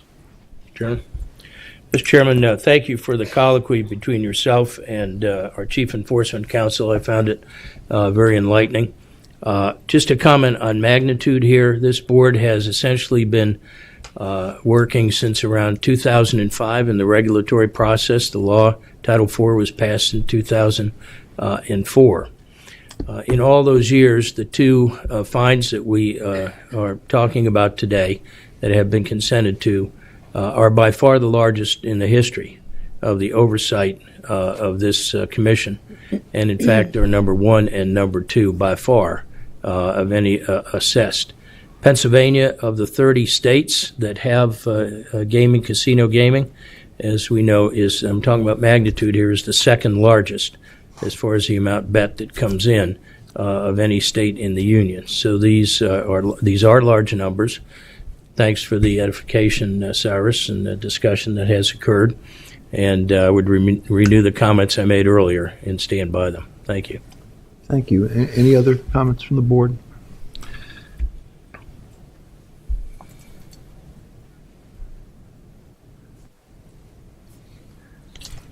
May I have a motion Mr. Chairman, I move the board approve the consent agreement between the Office of Enforcement Counsel and Downs Racing LP as described by the Office of Enforcement Counsel. Second. All in favor? Aye. All opposed? The motion's adopted. I want to thank you all for your presence and your frankness today, and hopefully I don't see you again. Thank you, Mr. Chairman. For a long time. Thank you, Mr. Chairman. Commissioners, we appreciate the Commission's consideration and the assistance provided by the Office of Enforcement Counsel in this matter. Thank you.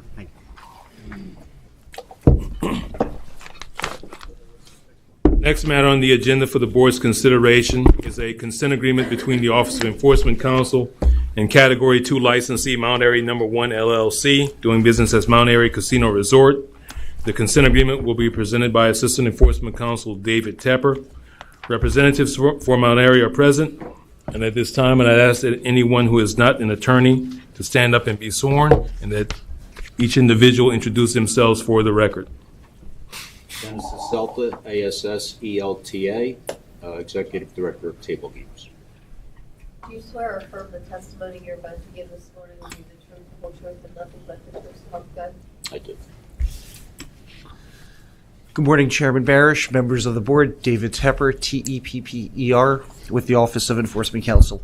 This proposed consent agreement involves a table games violation at Mount Airy Casino. On August 12, 2017, a table games dealer spun a roulette wheel in the same direction as a ball for 13 spins without a no spin being called, in violation of the board's regulations and Mount Airy's internal controls. Prior to this incident, a compliance conference was held in March 2016, and a warning letter was sent to Mount Airy in September 2016 regarding similar incidents. At this time, the Office of Enforcement Counsel requests that the board approve this consent agreement between the parties. The terms of the settlement include that within 5 days of the board's order approving the consent agreement, Mount Airy shall pay a civil penalty of $10,000 for the alleged violations, and also within 5 days of the board's order approving this consent agreement, Mount Airy pay a civil penalty of $2,500 for costs incurred by OEC, BIE, and related staff in connection with this matter. And if you have any questions, we'd be happy to answer them at this time. Do you have any comments at this time? Good morning, Mr. Chairman, members of the board. Michael Sklar, S-K-L-A-R, on behalf of Mount Airy.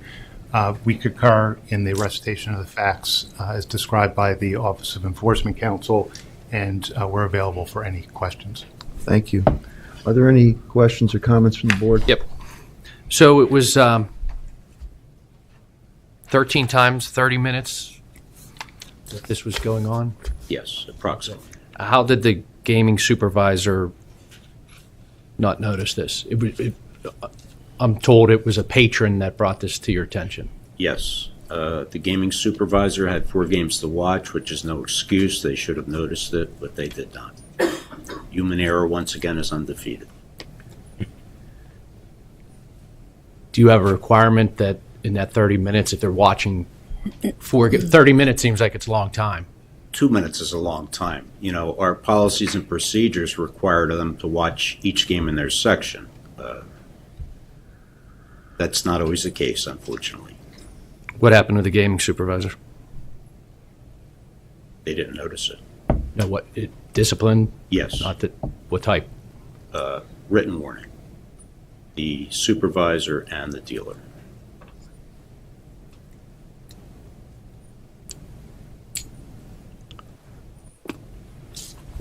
So this is your third table games violation in 18 months? Okay. You don't know that? Yes. Then it would be yes, not okay. February 16, November 16, and now. What's happening? I mean, it seems in 18 months, 3 table games violations, seems there's a breakdown somewhere. I don't think it's a breakdown. With the volume of business we do...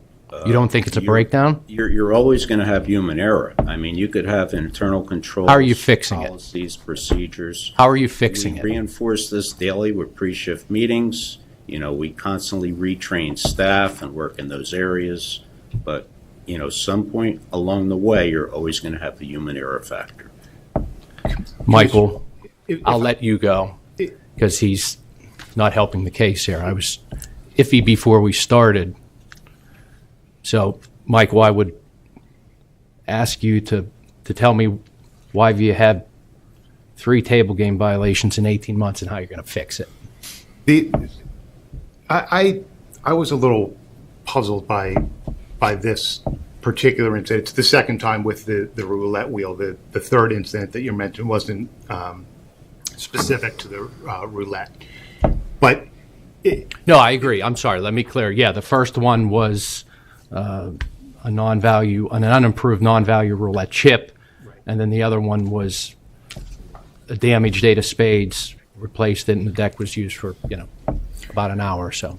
But nonetheless, they were table game violations. Correct. So with this specifically, I asked Dennis and John Coletsu, the general manager, how could there not be some technology that's out there that would prevent the roulette wheel from spinning the wheel in the same direction, the ball in the same direction as the wheel? And apparently it doesn't exist because, and again, it's not an excuse. The table game personnel are advised, they clearly know what the rules are. It's just one of these things where I don't know what goes through people's mind. They're just not paying attention. And that's why, I asked the question about the technology. They have inquired with the table game manufacturer to see, is it anywhere? Mm-hmm. Is there any kind of supplement that, that a third party has that could be added to the roulette wheels to prevent this? And I don't know. I don't think there is anything currently. No, not with a electronic table game. Yes, obviously it can only go one way. But with a manual game, the regulations are always that the ball must go in the opposite direction of the wheel. When I worked in New Jersey, we had customers. $500,000 credit lines that at their request, we would spin the wheel in the opposite direction and the ball, obviously would go the other way. We have not done that type of business at Mount Airy, so, it's always consistent in the way it's supposed to go. And there is, I can assure you, at the highest level of Mount Airy, the owners, the audit committee, we understand, and it's not an excuse just to say, well, it was human error, and we tell our employees what you're supposed to do, and, just that's the way it goes. That's not acceptable, and it certainly gets, everyone's attention when we have to come here, we have to pay fines, and it is somewhat of a struggle, though, you tell people, every day, this is the rules, this is what you're supposed to do, and you still have violations that don't follow the rules. It's a challenge you face every day. It's the same thing with security guards, with underage. Everyone knows what they're supposed to do, and it is frustrating from the company's level. And I don't know what else in this instance. We looked at the technology, the reinforcement with table game personnel, pre-shift meetings. Like I said, it's crystal clear. This is not a difficult item. And the dealers are trained, they know what they're supposed to do, and it just wasn't followed here, unfortunately. Please. Thank you. I want to pick up on the last point that you made, because as one of the newer members, what went through my mind was, what is the level of training, both with regard to the frequency on a regular basis, as well as when there is a serious breach? What is the protocol at Mount Airy with regard to training or retraining or requirements if there is an infraction? We have an approved curriculum for various table games. So in the event that we're holding a roulette school, we go through the instruction with one of our instructors for the amount of hours need be. And then we put the people on the gaming table with what's called a shadow, where they'll actually have another dealer working with them until they're comfortable with the game. Whenever something like this occurs, we then go through a retraining process with the entire staff that has roulette, which is probably 80% of our staff. So when Mr. Logan asked what happened as a result, and you said a warning, do I take from what you're saying now that there was both a warning to the individual employee and a retraining of roulette spinners, dealers? I don't know the term. Dealers, yes. That's correct. And it's part of it. At most casinos, it's the progressive discipline policy. So you have a written warning, and then if these individuals have a subsequent violation or involved in a subsequent violation, it'll escalate, including up to termination. But a retraining happens at each instance of a violation of the rules or regulations. Not only a violation, I mean, we try to have ongoing training. We don't wait for an accident to happen and then say, oh, what could we have done differently? You know, we're progressive that way. We try to remain consistent with our training. Unfortunately, when something like this happens, it puts a spotlight on it. Thank you. I have a couple questions. Cyrus, help me out here. I've been doing this for over 2 years. In terms of violations where we have had consent decrees and such matters for gaming violations, I, off the top of my head, can't think of any casino that's been in front of us 3 times in 18 months.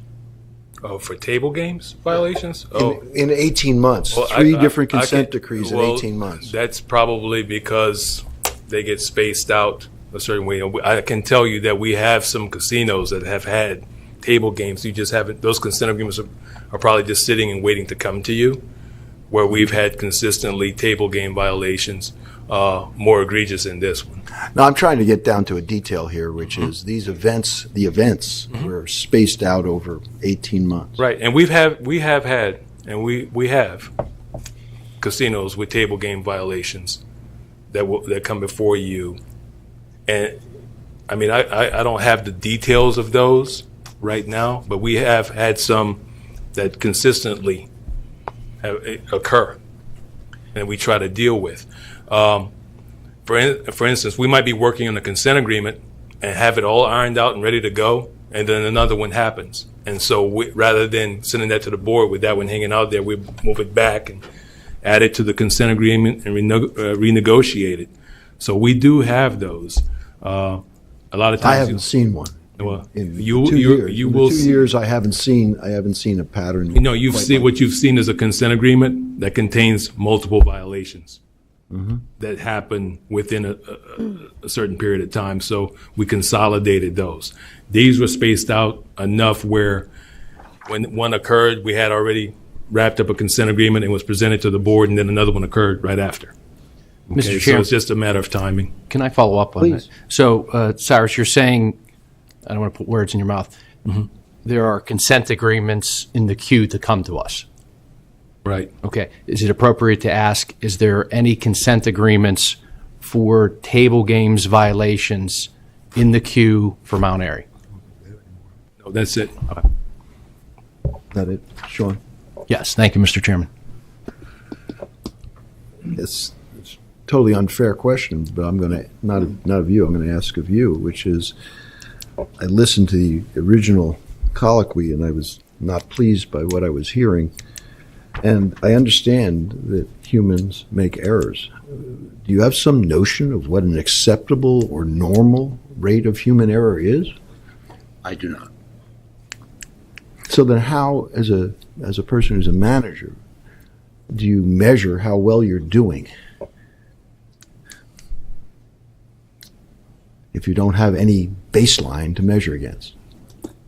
Well, we should never have a tolerance for breaking a gaming regulation, and it's never been our intent. As far as what's acceptable, hard to say. Well, I guess what I'm saying is you've been in the industry for a long time, and I assume you've seen croupiers and people make mistakes over the years, but you must have some notion of what's kind of the noise in the system, not that you're not going to try to fix it, versus when things are getting out of whack and are getting too high and make you have to think about whether you should be reviewing your supervisory behaviors of your supervisory staff, your training, and all the rest. You must have some notion of when things are getting bad. I wouldn't say they're at the bad level. No, I didn't ask you Yeah, that. You yeah. must have some notion of what constitutes serious trouble versus less trouble. I use whatever words you want. I can tell you from my perspective and the recommendations that I would be making to Mount Airy executives, if there was in the near future another violation of the roulette games such as this, my recommendation would be that there has to be a message sent of someone needs to be terminated. And unfortunately, that I don't know how else to send a message. Part of that would be a retraining. But at some point, I don't know how you deliver a message of the seriousness that people can't have lapses. They have to be more vigilant. And I think, unfortunately, when someone is terminated, that is what sends a message. I don't know how else to answer your question. At this point, it's happened a couple times now. There shouldn't be any more tolerance. People should be very aware. Yeah, the question is who? My concern as I'm sitting up here is, okay, so the result is we have 3 violations and there's some sort of progressive discipline against whoever was responsible for the error. But if there's a pattern here, it seems to me something a little higher up in the organization ought to be having to take some responsibility for what's wrong with your training, what's wrong with your supervision, if this is a pattern. That's why I was trying to understand I don't want to say acceptable, but the trouble is you fire one person, somebody says, well, it wasn't me. And I don't make mistakes. But the question is, what's wrong with the training? What's wrong with the supervision that allows these things to happen at a relative frequency?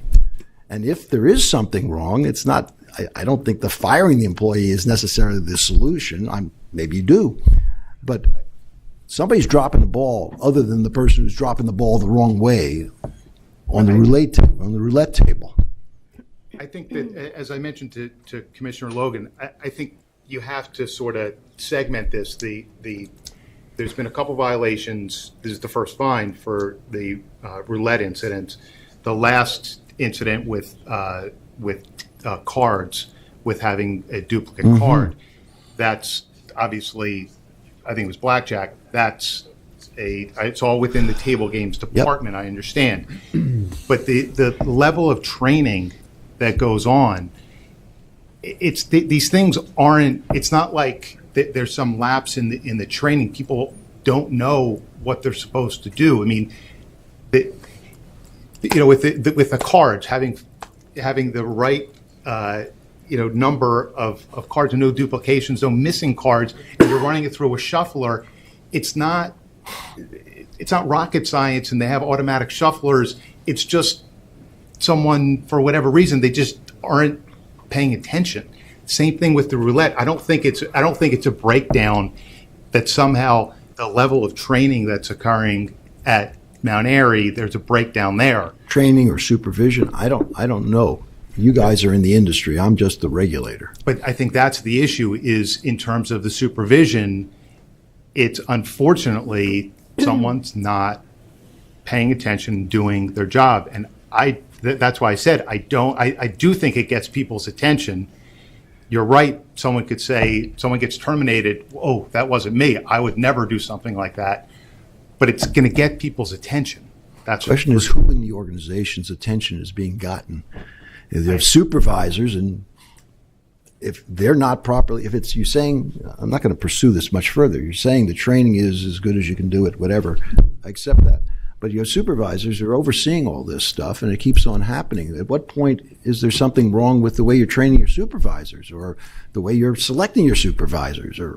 But make no mistake, when I talk about the discipline, I'm not talking about the specific dealer who's doing it. I'm talking about the supervisor. Okay. I'm talking going up the chain, that somehow I agree with you. There is a breakdown. The message isn't getting communicated clearly enough, strongly enough. I agree that the discipline that I'm talking about is not just the dealer spinning the wheel. It's going to escalate above to a table game supervisor if necessary. Okay.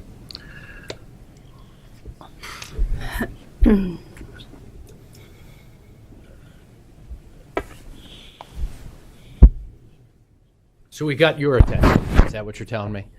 I used to use Because my... his answer seemed a tad obtuse to me. So are you telling me that we got your attention? This is the third table games violation in 18 months, and we're just concerned about that. You absolutely have my attention. I assure you, you have the ownership's attention about this. I assure you of that. Okay. May I have a motion? Mr. Chairman, I move the board approve the consent agreement between the Office of Enforcement County Counsel and Mount Airy LLC as described by the Office of Enforcement Counsel. Is there a second? Reluctantly, yes. Second. Well, the board, before I call the vote, the chair's going to vote no on this. I'm not pleased by what I saw here today. I'm not pleased by the colloquy that I've heard here. And this is the third violation. And I'm going to vote no. And the rest of you, go ahead and call the question. And all in favor? Aye. Aye. Aye. Chair votes no.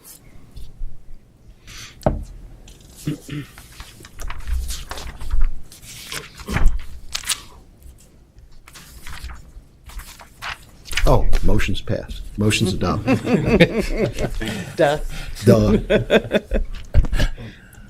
The next three matters on the agenda for the board's consideration are consent agreements between the Office of Enforcement Counsel and Category 1 licensee Mountain View Thoroughbred Racing Association, doing business as Hollywood Casino at Penn National Racecourse. I bet they're pleased to come next. The first of the three consent agreements will be presented by Assistant Enforcement Counsel David Tepper. Representatives for Hollywood Casino are present, and at this time I would request that those individuals introduce themselves for the record, and anyone here not as an attorney, please stand and be sworn. Good morning, Alex Vizda, Compliance Manager. Mr. Chairman, Board, Dan Im, IHM, General Manager, Hollywood Casino, Penn National Gaming.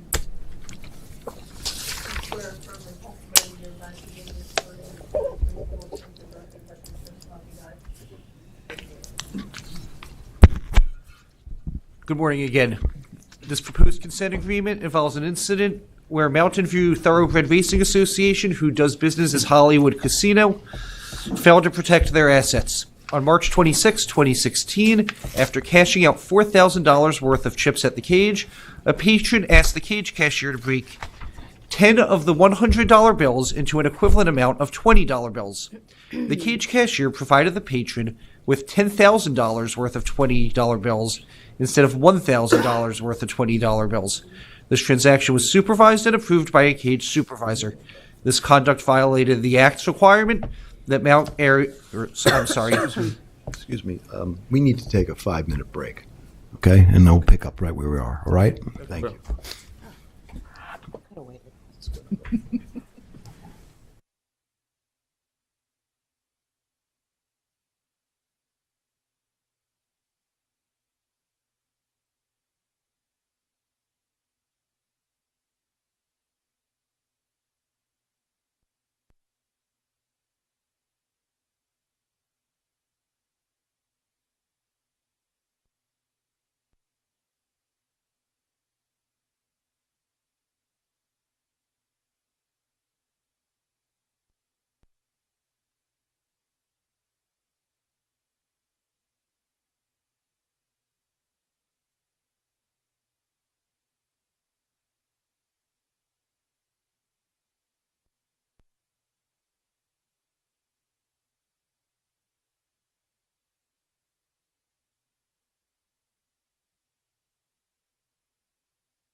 I'm sorry, Mr. Tepper, if you could start over again, please. Sure thing. This proposed consent agreement involves an incident with Hollywood Casino at Penn National Racecourse where they failed to protect their assets.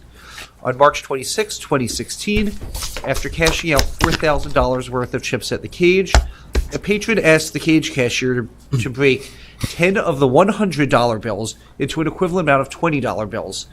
The cage cashier provided the patron with $10,000 worth of $20 bills instead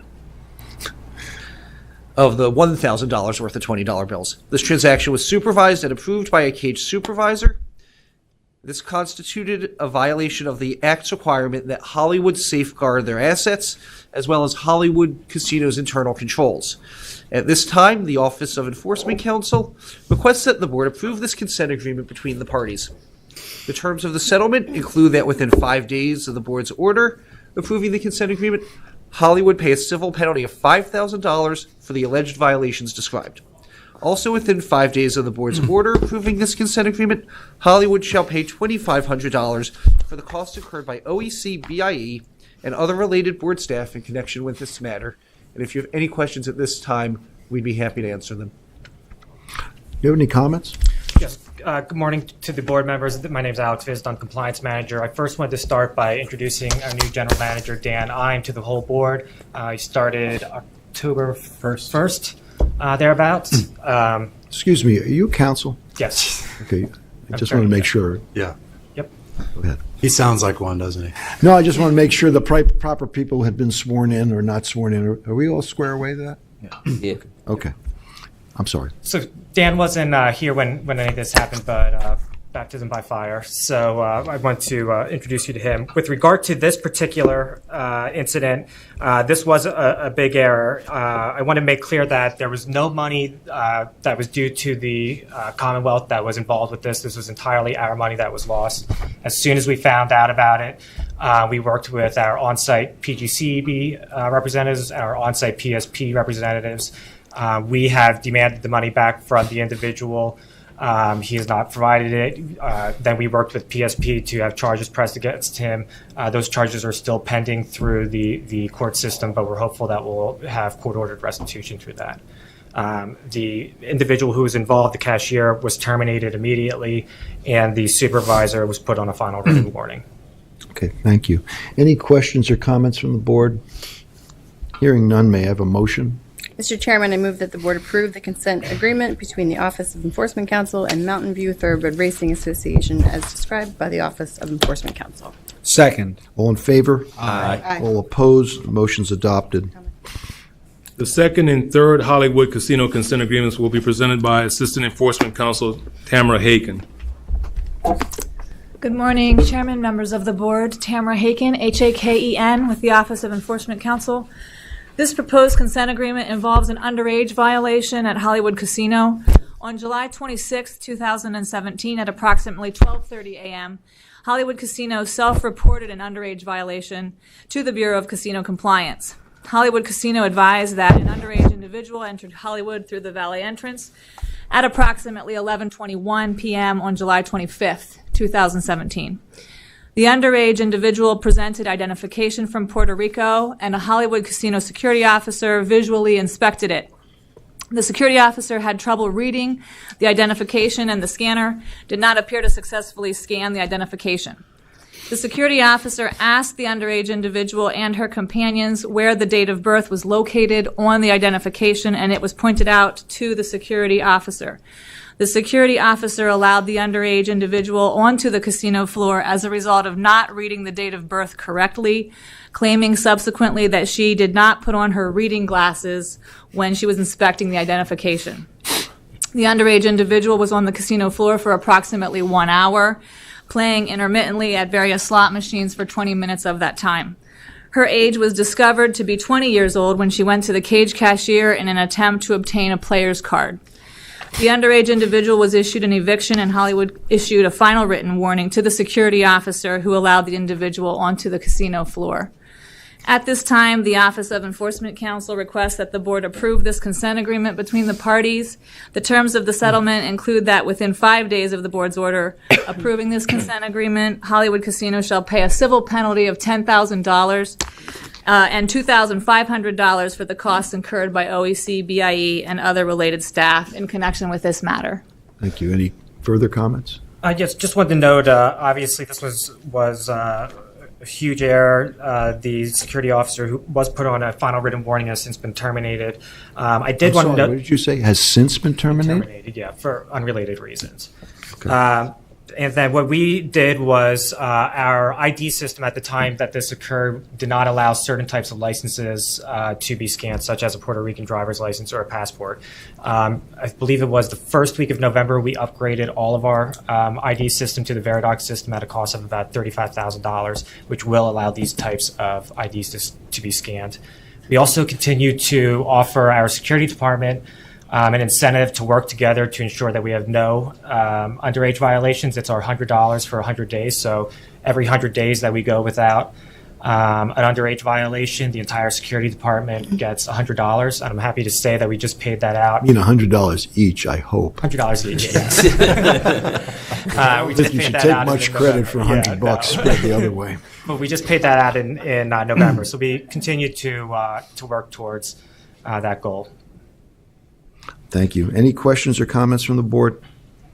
Hearing none, may I have a motion? Mr. Chairman, I move that the board approve the consent agreement between the Office of Enforcement Counsel and Mountain View Thoroughbred Racing Association as described by the Office of Enforcement Counsel. Second.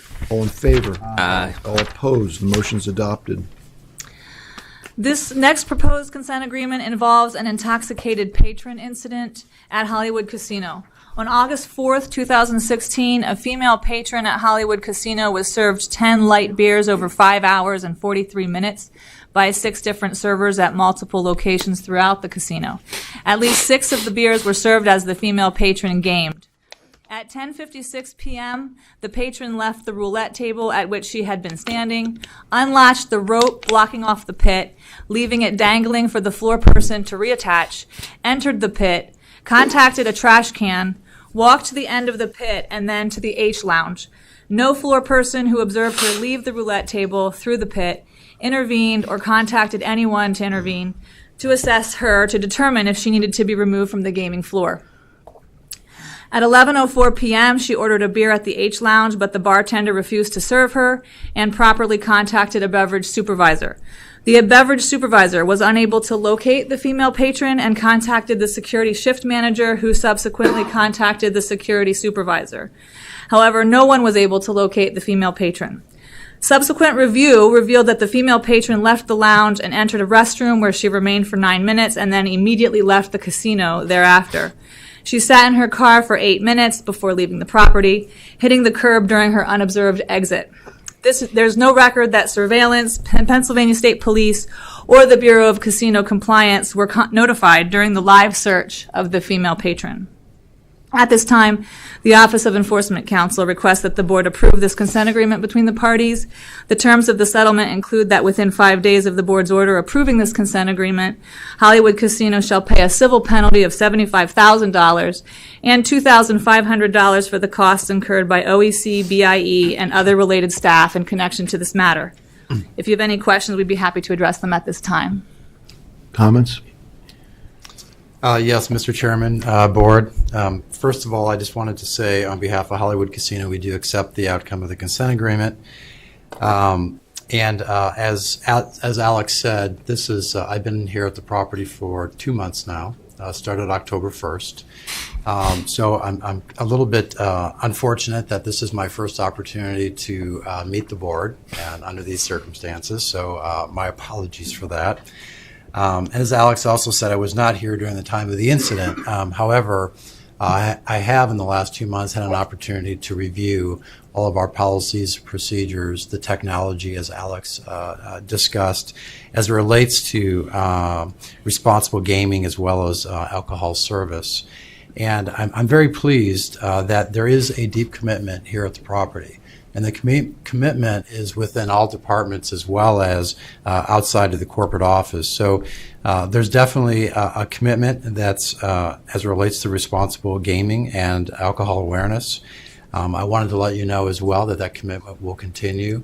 Though obviously is always a focus. We're always looking at new opportunities, new technologies to improve, and I'll leave it with any questions that you may have. Anybody else have any questions? Because I do, but I'll wait.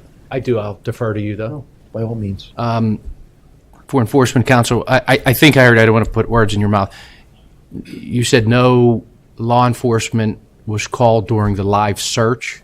Is that what Correct. you said? Yeah. So what period of time, tell me about a live search. I don't understand that term. Okay, so while they're looking for the individual, because the individual left the floor and went into the bathroom, they're looking for the individual. Gotcha.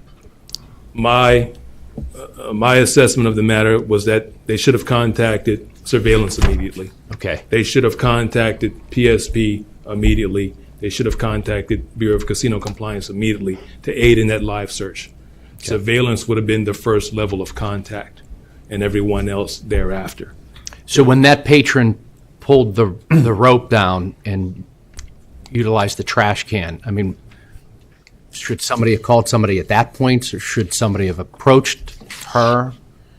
So that when that was the first point where someone should have noticed that she was appearing intoxicated in the pit. She entered the pit, and there were employees that observed that and reattached the chain after she walked through. And at that time, it's the protocol to let someone know that she may need to be assessed for possible intoxication so that she can be stopped from continuing to game. And that did not occur. And then immediately after that, she entered the lounge, requested a beer, which she was not served. And at that point, that was the second point of contact that would require some notification to the proper entities. That did not occur. Okay. And when she went to the parking lot, did anybody notice that? I mean, I think you said she was in her car for 9 minutes, 8 minutes, something like that? She was unobserved. Since at the point when she entered the restroom, she was no longer observed until there was review subsequently to the incident. Okay. Then she hit the curb. Right. And then what happened? Did she leave the premises? Anything happen after? So, she just went home? Well, no, there was things that happened afterwards. But if I could, could I touch also on a few things before Absolutely, I maybe please. answer that as well? So Cyrus is absolutely 100% accurate. All of those things normally would occur. That you would notify surveillance first. You would notify PA State Police, Bureau of Casino Compliance. Everybody should be notified. However, at this time, the patron was not deemed or was not assessed to be deemed intoxicated. So once you assess a situation, somebody comes over and assesses the patron as being deemed intoxicated, then surveillance and all of those people are notified. But until that point, nobody knew that she was even intoxicated.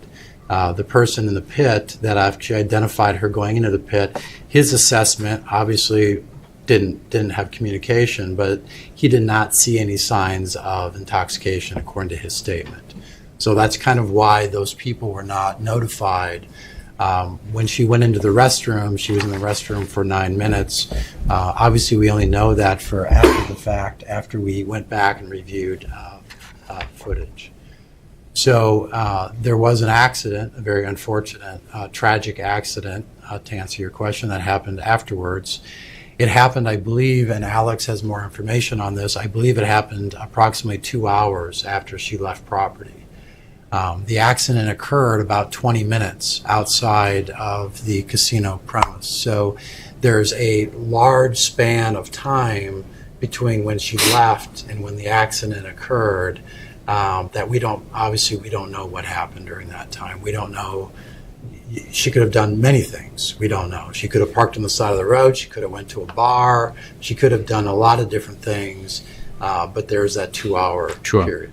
So in this process and the breakdowns, tell me about the disciplinary actions of the employees that didn't notify somebody, didn't call law enforcement, person in the pit that saw her come in, and what can you take me through? Is it 1, 5, 10 people? What's the disciplinary actions? Well, there was no disciplinary action in this case. Of anybody? Of anybody. You couldn't find anybody that... We reviewed video surveillance and footage, and according to... So the person that... You're telling me there was a person that actually saw her take the rope down at the pit area?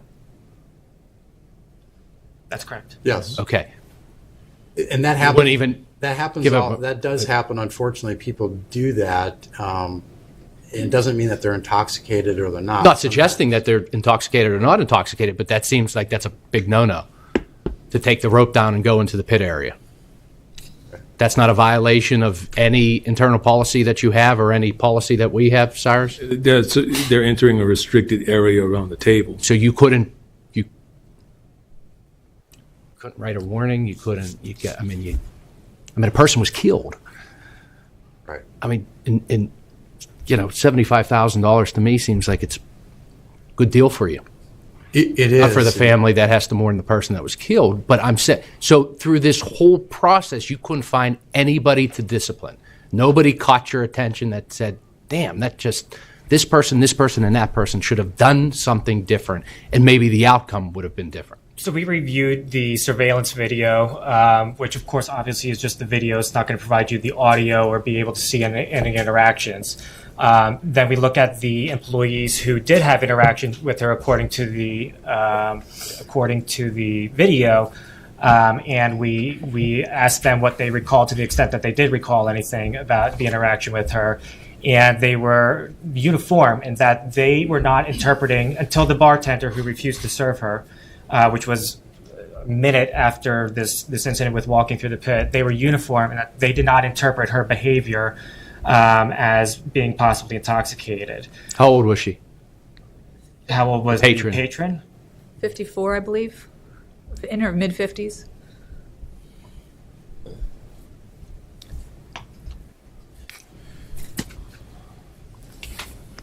I can tell you that when we assessed this, removing the emotion was the hardest part. Sure. And we assessed it based upon the actions at the casino and the regulatory violations at the casino, and based upon similar incidents that occurred in other casinos and how they were handled. Okay. So that's what's reflective. Sure. I agree. No, I appreciate that. I do. It was a very to separate yourself from the outcome was somewhat difficult. I'd feel a little bit better if somebody was disciplined, even a letter. I mean, that's all, Mr. Chairman. Yes, comment. I have a couple of questions. I want to make sure I understand this. At the very least, we had a bartender, professional, very much so, with alcohol. His looks at patrons all the time, and refused to serve. So there is a concern.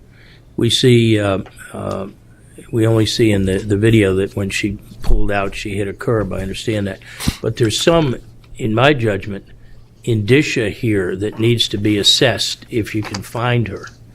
And in finding her, you need to get all hands on deck. Everybody notified and all hands on deck. And she got away from you. And, I mean, essentially my words and not yours, but my conclusion. And once she got away from you, within the orbit of time getting away from you, she was involved in, as I understand, a head-on collision in which a death occurred. And that's a troubling sequence. Yes, the emotion occurs there, but a troubling sequence that, but for starting out, perhaps, there's no conclusive proof here, but you didn't have the opportunity to do what was best to be done and intervened in a timely fashion. And but for the lack of intervention, that ultimate outcome could have been avoided. That's troubling. Troubling. Anything else, Nick? Yeah, the whole circumstance is troubling. I mean, it's a tragedy, and if that's anything that I could take back, obviously we would. Again, I think there's very valid points. I was not here at the time, or made these assessments, but what we do is our best job of reviewing video and making sure that policies and procedures, as much as we can, we're following those guidelines. And that's why we have those guidelines. And it's, again, there's a lot of things that could have happened during a time period that it's hard to, that just could have happened during a time period outside of the 2 hours being gone, as well as there was other circumstances that happened too. I believe there was a water bottle that she was carrying with her that she was sipping on. We don't believe probably there was water because based on the number of drinks served or over the extended period of time, it just didn't seem logical that would be the case. So we have since put in restrictions as it relates to people carrying in outside beverages, even if it's water, just because it's better to be safe than sorry. You don't want to risk it. We have free water on the casino floor. There's really no need that somebody needs to bring water in. Excuse me, other questions, please? I have a question. Cyrus, do we have the authority to prevent someone from driving away from a casino if they're intoxicated or if they're deemed intoxicated, or does the casino have the authority to prevent someone from leaving the casino if they're drunk? Well, the casino has the authority to retain them until state police can be contacted or local police can be contacted and show up on the scene. What normally happens in a situation like this is that once a person is deemed intoxicated, they're removed from the game, they're removed from the floor. They contact state police, they contact surveillance, they contact BCC. A safe ride is then provided, whether that be through someone else that they came to the casino with, or whether it be them getting a cab or an Uber or whatever for that person to provide safe transportation for that person off the property to a location, to their home. Okay. So I think the shortcoming here was that surveillance was not contacted quick enough or contacted in order for them to help in that live search for that individual before that individual drove off property. Thank you, Mr. Chairman. Yeah, I guess that's where I was headed. You had somebody who was doing their job who refused to serve this individual, and then she slipped through the cracks. In the aftermath of this, was there some corrective directions or anything given? I'm sure by now you have, but I mean, she left the property and got into a car. I'm sure we all wish somebody had taken a look at her blood alcohol situation a couple minutes before she walked out the door. But what are your systems now to make what is the proper procedure? What procedure do you have when a bartender says, I'm not serving this person? Sure. But I want to make clear, many times I'm sure they refuse to serve people and people just say, okay, and walk away. What do we do about this? Because there could be many people being turned down, not just in your casino, in many casinos. They go to get a drink and the bartender says, I don't think so. What's the process? You have more than one bar. Maybe they walk to the next part of the bar and get it from somebody else. Right. What is the process here? And you're right, that is the challenge, that you can go to multiple locations throughout any venue. So I could tell you, so this was about 16 months ago when this occurred. We did form at that time a review committee of executives. At that time, our general manager, myself, the food and beverage VP and surveillance, and we took a hard look at this and said we got to do something. The thing that was the most prominent is exactly what Cyrus said, which is if you can't find the person, then you got to contact surveillance.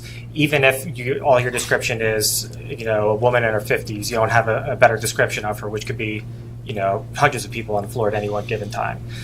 And so the procedure remains the same. If the frontline person suspects that someone is displaying signs of intoxication, they report it up to their supervisor, to a security supervisor.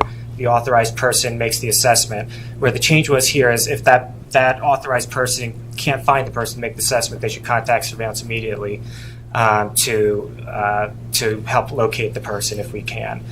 So it's essentially what the change we made was what Cyrus had identified. So Mr. Chairman, and you make a very valid point, since there are so many locations across the gaming floor, including sitting at a slot machine. We lawyers would call this forum shopping. Yeah. One bartender won't serve you. Go find another bartender, perhaps, who will. So it's imperative that when a bartender or a cocktail server or anybody deems somebody they believe may be intoxicated or has had too much, that they don't just say okay and then walk away, right? So it's our responsibility to make sure that we notify security so they can come do an assessment. And what Alex said is that process happened, and it happens all the time. The additional piece is the person walks away, we notify security comes and finds them, but in this case could not find the person. So that's where surveillance needs to be notified. That's where we fell short, is notifying. Now, our policy was never that way. So as far as the team members, they did what they were supposed to do according to the policy. We just missed a step that we should have taken extra precaution, and we should have notified surveillance during that time. Is there a uniform policy, Cyrus, that we expect our casinos to have in this area? It's laid out in their internal controls, and so in this regard, we pretty much leave it up to the casinos to run their business as long as it seems adequate. I think because security did not get there in time for whatever reason, or and the lady walked away, and given the number of people on the floor, I guess they expected security to be there on site to assess the person. So it's one of those things that hindsight is 20/20, and in looking at it, you can see that surveillance should have been contacted immediately once security could not locate the individual. So those are some things that we're looking at in our assessments of the other casinos. Well, in this situation, that breakdown occurred, and the woman left the property, and within a few hours was in a horrible accident that resulted in a death. Certainly, I shouldn't say certainly, you must have had other situations where something like this happened and the person left, but there was no subsequent fatal accident that would cause you to suddenly say, what the heck happened? I mean, have you had I presume you've had other times where somebody refuses a drink and then the person disappears and no one ever finds out what happened to them. Well, I can tell you that once they are deemed intoxicated, we shut them off, we get them off the gaming floor, and we ensure that they have a safe ride home. And as Cyrus was explaining, safe ride home means either you have a designated driver, you take a cab, or you take an Uber. And if they refuse to do those things, then we tell them we have on-site PSP just downstairs, and they're going to pop you for a DUI, and we'll call in the on-site PSP, who will try to talk to them, and if they still refuse, then they get behind the wheel. Then PSP gives them for a DUI. Our surveillance departments will also call that person off property once they have their safe ride home, and then they will look to see in their random patrols of surveillance. Say the guy says, "Okay, I'm going to take a cab home." He goes down to the gas station at the end of the street and then starts to walk back up and try to get in his car. Then they will also contact PSP in that situation, and PSP will intervene. Are there other questions or comments up here? May I have a motion?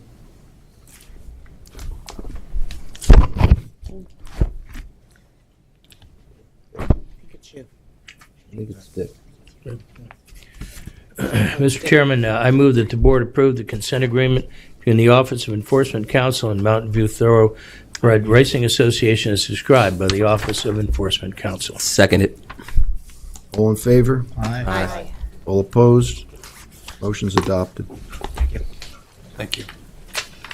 The next two matters on the agenda for the board's consideration are consent agreements between the Office of Enforcement Counsel and Category 1 licensee Greenwood Gaming and Entertainment, Inc., doing business as Parks Casino. The first of the two consent agreements will be presented by Senior Enforcement Counsel Dustin Miller. Representatives for Parks are present, and at this time, I request that those individuals introduce themselves, and anyone that is here that is not an attorney, please stand and be sworn. Good morning. Good morning, Chairman. Commissioners. Brian Schroeder, BryanSchroeder, Vice President of Regulatory Affairs. Paul Greco, Greco, General Manager, Parks Casino. John Raniere, Ranere, Vice President of Operations, Parks Casino. Thomas Bonner, Bonner, General Counsel, Parks Casino.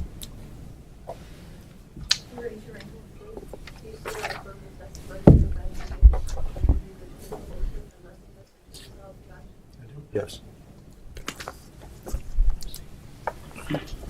Good afternoon, Chairman Barish, members of the board. Dustin Miller, Senior Enforcement Counsel on behalf of the Office of Enforcement Counsel. This consent agreement arises from two incidents where individuals who were required to be licensed by the board were allowed to work at Parks Casino without being licensed. The Pennsylvania Racehorse Development and Gaming Act prohibits an individual that is required to be licensed by the board from working without a license, and also prohibits a licensed entity from employing an individual in a position that requires a license and does not have a license. On April 1st, 2016, the non-gaming registration of an EVS attendant at Parks Casino expired. No renewal application had been filed for the employee's non-gaming registration. Nonetheless, the EVS attendant continued to work at Parks Casino through April 24th, 2016. Although the EVS attendant did not work at Parks Casino after April 24th, 2016, she remained employed at Parks Casino until May 23rd, 2016, when she was terminated. On April 5th, 2017, the renewal application for the gaming employee occupation permit of a table games dealer at Parks Casino was denied by the board. On that same date, the board's Bureau of Licensing notified Parks Casino that the employee's gaming employee permit renewal application had been denied by the board, and that the individual was prohibited from working in any position at Parks Casino that required a license, permit, or registration. Despite the notification from licensing, the table games dealer continued to work at Parks Casino as a dealer for an additional 17 days following the denial of his renewal application. The dealer was terminated on May 1st, 2017, and Parks Casino self-reported the violation. Eventually, that table games dealer was granted reconsideration by the board and is once again licensed. On October 20th, 2017, the parties entered into a consent agreement to settle these outstanding compliance matters. If approved, this consent agreement will be the first penalty assessed against Parks Casino for violating the act regarding employment of unlicensed individuals. The terms of the agreement include a provision that Parks Casino shall reinforce existing policies and provide training, guidance, and reinforcement to employees to minimize the opportunity for similar incidents of this nature to occur in the future. And also, Greenwood Gaming and Entertainment, Inc. shall pay a total fine of $10,000. Greenwood Gaming and Entertainment, Inc. shall also pay a $2,500 fee for costs incurred by the Office of Enforcement Counsel, the Bureau of Investigations and Enforcement, and other related staff, which is consistent with the board's billing policy. Both the fine and cost shall be due within 5 days of the board's approval of this consent agreement. Counsel for Greenwood Gaming and Entertainment is in attendance today along with some staff to answer any questions you may have. Thank you. Do you have any comments? Yes, Mr. Chairman, I'll be very brief. Obviously, Parks Casino takes this violation very seriously, but in particular, I take personal responsibility for this because employee licensing falls under my purview. For the last 10 years, the legal department's paralegal has handled all initial license applications for key licensees and all G2, gaming, and non-gaming license renewals. She processes approximately 600 license renewals per year. In these two incidents, one being a missed line on an Excel spreadsheet and the other one being a misplaced folder, resulted in these two violations. In evaluating the process, we created two remedial steps to hopefully address the situation from reoccurring. First, all license renewal applications must be submitted 60 days before their expiration date. If an employee fails to file their application by that 60-day deadline, our paralegal and the Human Resources Department remove that individual from the schedule, and they are not put back on the schedule until they complete their application. Second, all license denials or suspensions from the Pennsylvania Gaming Control Board are processed to the paralegal as well as Human Resources, and both departments are responsible for ensuring that the relevant department that the employee works for knows to remove them from the schedule immediately. So there are two sets of eyes, and there is double checking of that process. Other than that, I'm available for answering any questions that you have. Thank you. Questions or comments from the board? Hearing none, may I have a motion? Mr. Chairman, I move that the board approves the consent agreement between the Office of Enforcement Counsel and Greenwood Gaming and Entertainment, Inc., as described by the Office of Enforcement Counsel. Second. All in favor? Aye. All opposed? Motion's adopted. The second Parks consent agreement will be presented by Assistant Enforcement Counsel Ashley Gabriel. Good afternoon, Mr. Chairman, members of the board. Ashley Gabriel, Gabrielle, with Office of Enforcement Counsel. Next on the agenda for the board's consideration is a consent agreement between the Office of Enforcement Counsel and Greenwood Gaming and Entertainment, Inc., doing business as Parks Casino. On April 8th and 9th, 2017, over a period of 9 hours and 55 minutes, a patron of Parks Casino was served 24 alcoholic beverages while on the property. Notably, over a period of 2 hours, 5 minutes, the patron was served 6 alcoholic beverages by one beverage server while engaged in play at a table game. And over a period of 1 hour, 59 minutes, the patron was served 9 alcoholic beverages by one beverage server while engaged in play at a table game. Approximately 42 minutes after service of the last alcoholic beverage to the patron, security personnel approached the patron, determined that he was showing signs of intoxication at that time, removed him from play, and assisted him in securing transportation off property. The terms of the consent agreement include that Greenwood Gaming is to pay a civil penalty in the amount of $25,000 to the board within 5 days of the board's order approving the consent agreement, $2,500 to the board within 5 days of the board's order approving the consent agreement for the costs incurred by OEC, BIE, and other staff in connection with this matter, and reinforce its existing policies and provide training, guidance, and reinforcement to its employees in order to minimize the opportunity for similar incidents to occur in the future. At this time, the Office of Enforcement Counsel will entertain any questions and request that the board consider a motion to approve the consent agreement as described. Comments from... Mr. Chairman, I'll lead off on this one. In my capacity as general counsel for Greenwood Gaming, I have responsibility for legal, regulatory, compliance, and risk management functions of the gaming and racing operation. This matter before you now, unfortunately, implicates those 4 areas of my responsibility. In every one of them, we had some incident occur that should not have occurred. Mr. Schroeder will handle the presentation for you, but we're here to acknowledge that this is a situation that cannot be defended. There's no excuse that you can have for this, and any comments that you may hear from us are intended only to answer your questions and explain the situation in an attempt to answer your questions. There is no attempt to provide an excuse for or any kind of a defense for what occurred. And with that, I'll let Mr. Schroeder give you some of the background and some of the actions we have taken as a result of the situation. Thank you. Thank you, Mr. Chairman, members of the board. To echo Mr. Bonner's statement, the service of 24 alcoholic beverages in a single visit to our casino is simply unacceptable. Parks Casino takes this incident very seriously. We have with us our general counsel, our general manager, and our vice president of operations. Before discussing the compliance breakdowns in this incident and our remedial measures going forward, I would like to provide some background to the procedures and policies in place to ensure responsible beverage service at our facility. First, Parks Casino has an alcohol awareness policy that stresses responsible beverage service by establishing a 2-drink per hour guideline for our servers. In that policy, it stresses the ultimate regulatory requirement. Whether that patron is displaying signs of intoxication. The alcohol awareness policy is reinforced by our mandatory RAMP training, which is an intense state-certified training program that has a 2-year recertification process. In addition to our RAMP training, Parks conducts a separate annual responsible alcohol service training session conducted by outside legal counsel.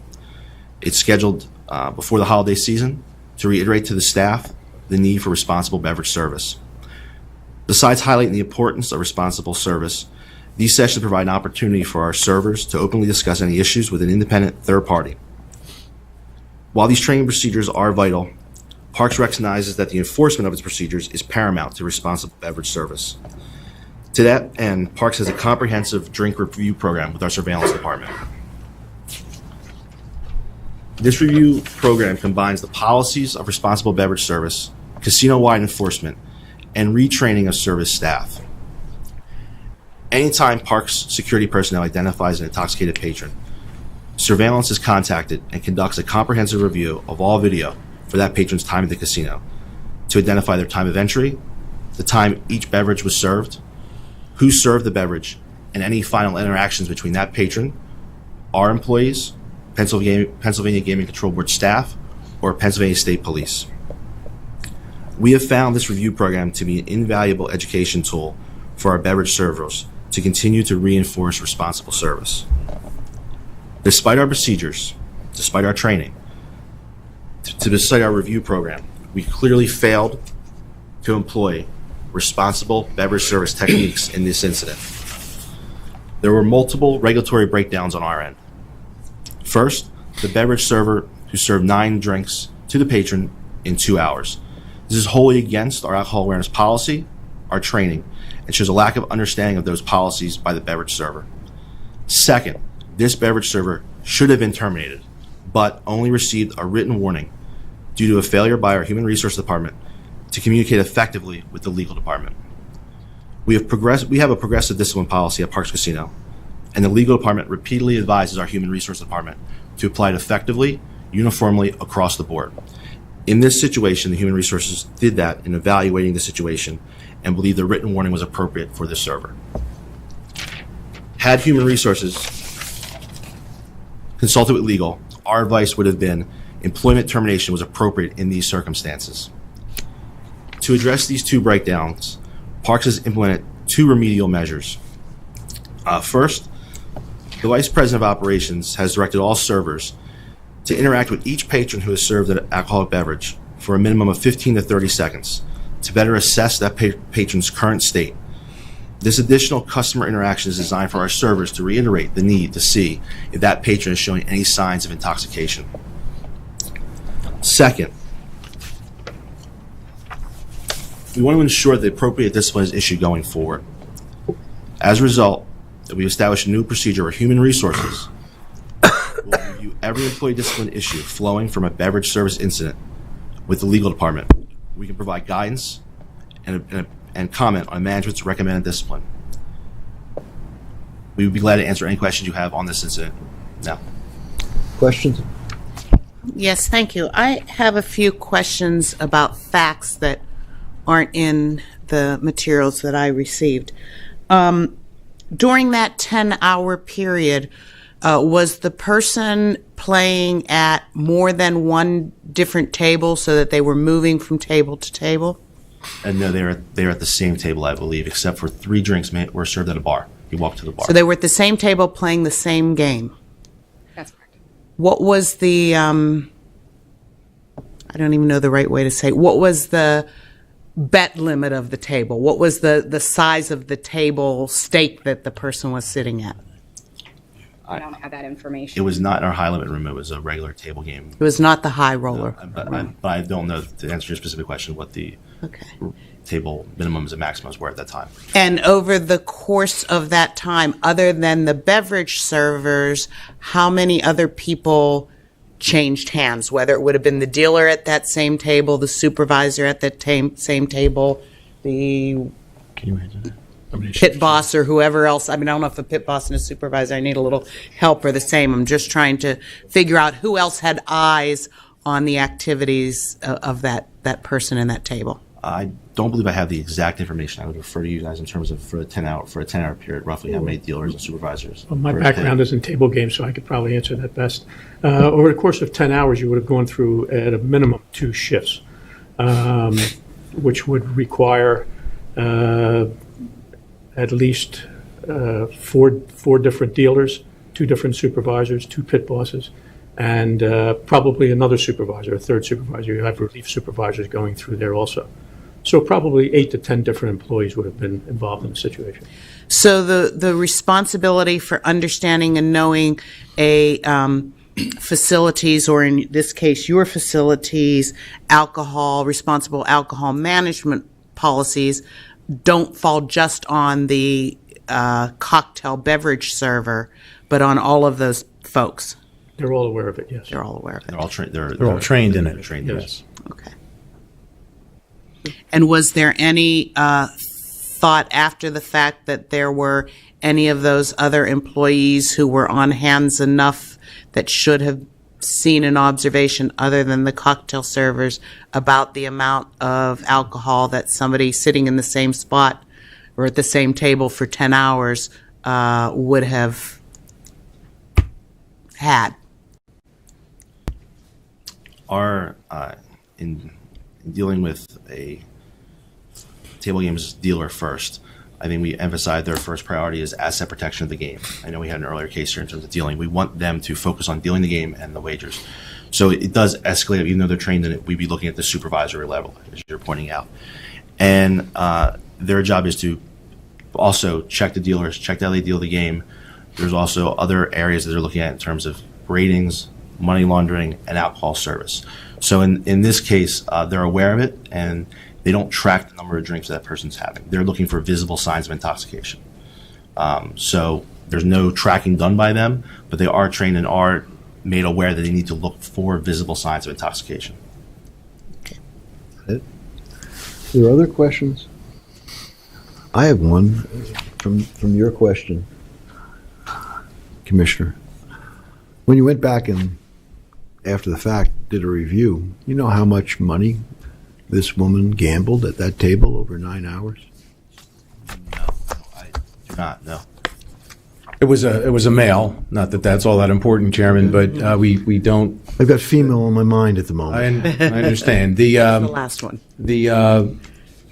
The amount gambled really doesn't play into this in terms of our review. Our review, as Mr. Schroeder said, is to identify the servers giving the service and to use that as a training device after the fact.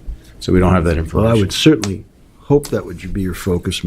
But earlier on, you were raising a question that was closely related, which is you want to keep your patron happy, and if they're they're spending a lot of money at your table, you have to worry about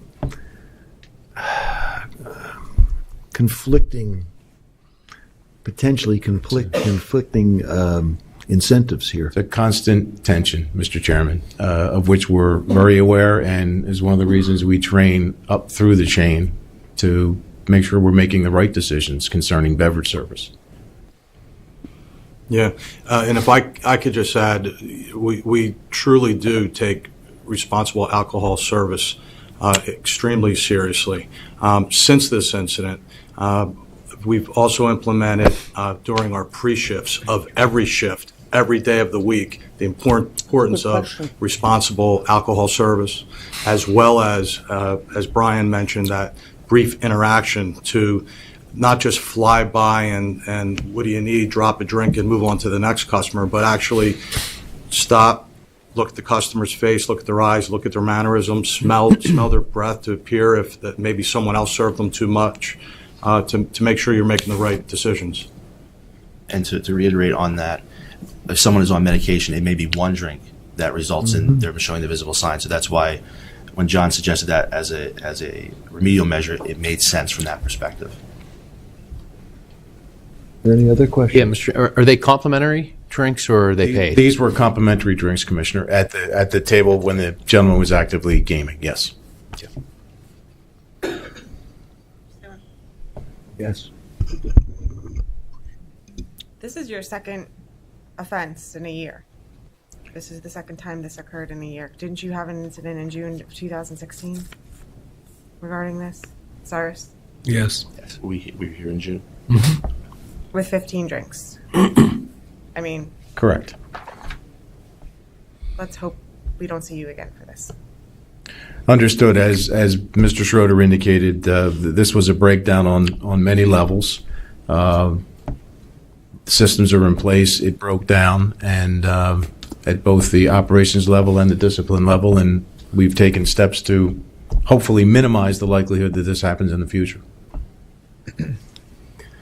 This is an item, by the way, Mr. Chairman and Commissioners, we meet, the Compliance Committee of our Board of Directors meets monthly with operations and legal staff, and alcoholic beverage service is a standing item on the agenda. So at the board level, these issues are being reviewed on a monthly basis. Well, so I'm there is glad high attention to it, which keeps us focused on it. Glad that you were here today, because I presume you sat through what preceded you. We did, Mr. Chairman. I don't know what else to say. You sure don't want to. We would be completely derelict in our duties up here if we weren't taking this, to say extremely seriously is an understatement. It's not enough that, thank goodness, this person was stopped, and, well, there's two issues. One, the person was incapacitated. He might not have been using good judgment in his gaming. But beyond that, he could have gotten in a car, he could have driven off, and Lord knows what might have happened. I think you're going to see greater and greater attention coming from this board on these issues. We have an obligation to protect the public safety, both the people in your casinos and the people who live on the roads and byways that are around your casino. So with that, I have no other comments. Any other comments up here? No, sir. May I have a motion? Mr. Chairman, reluctantly, and Cyrus, it's the third time I've heard that word today, in terms of these consent agreements, move that the board approve the consent agreement between the Office of Enforcement Counsel, Greenwood Gaming and Entertainment, Inc., as described by the Office of Enforcement Counsel. Second. All in favor? Aye. All opposed? Motion's adopted. Thank you. Thank you, Mr. Chairman. Thank you, Commissioners.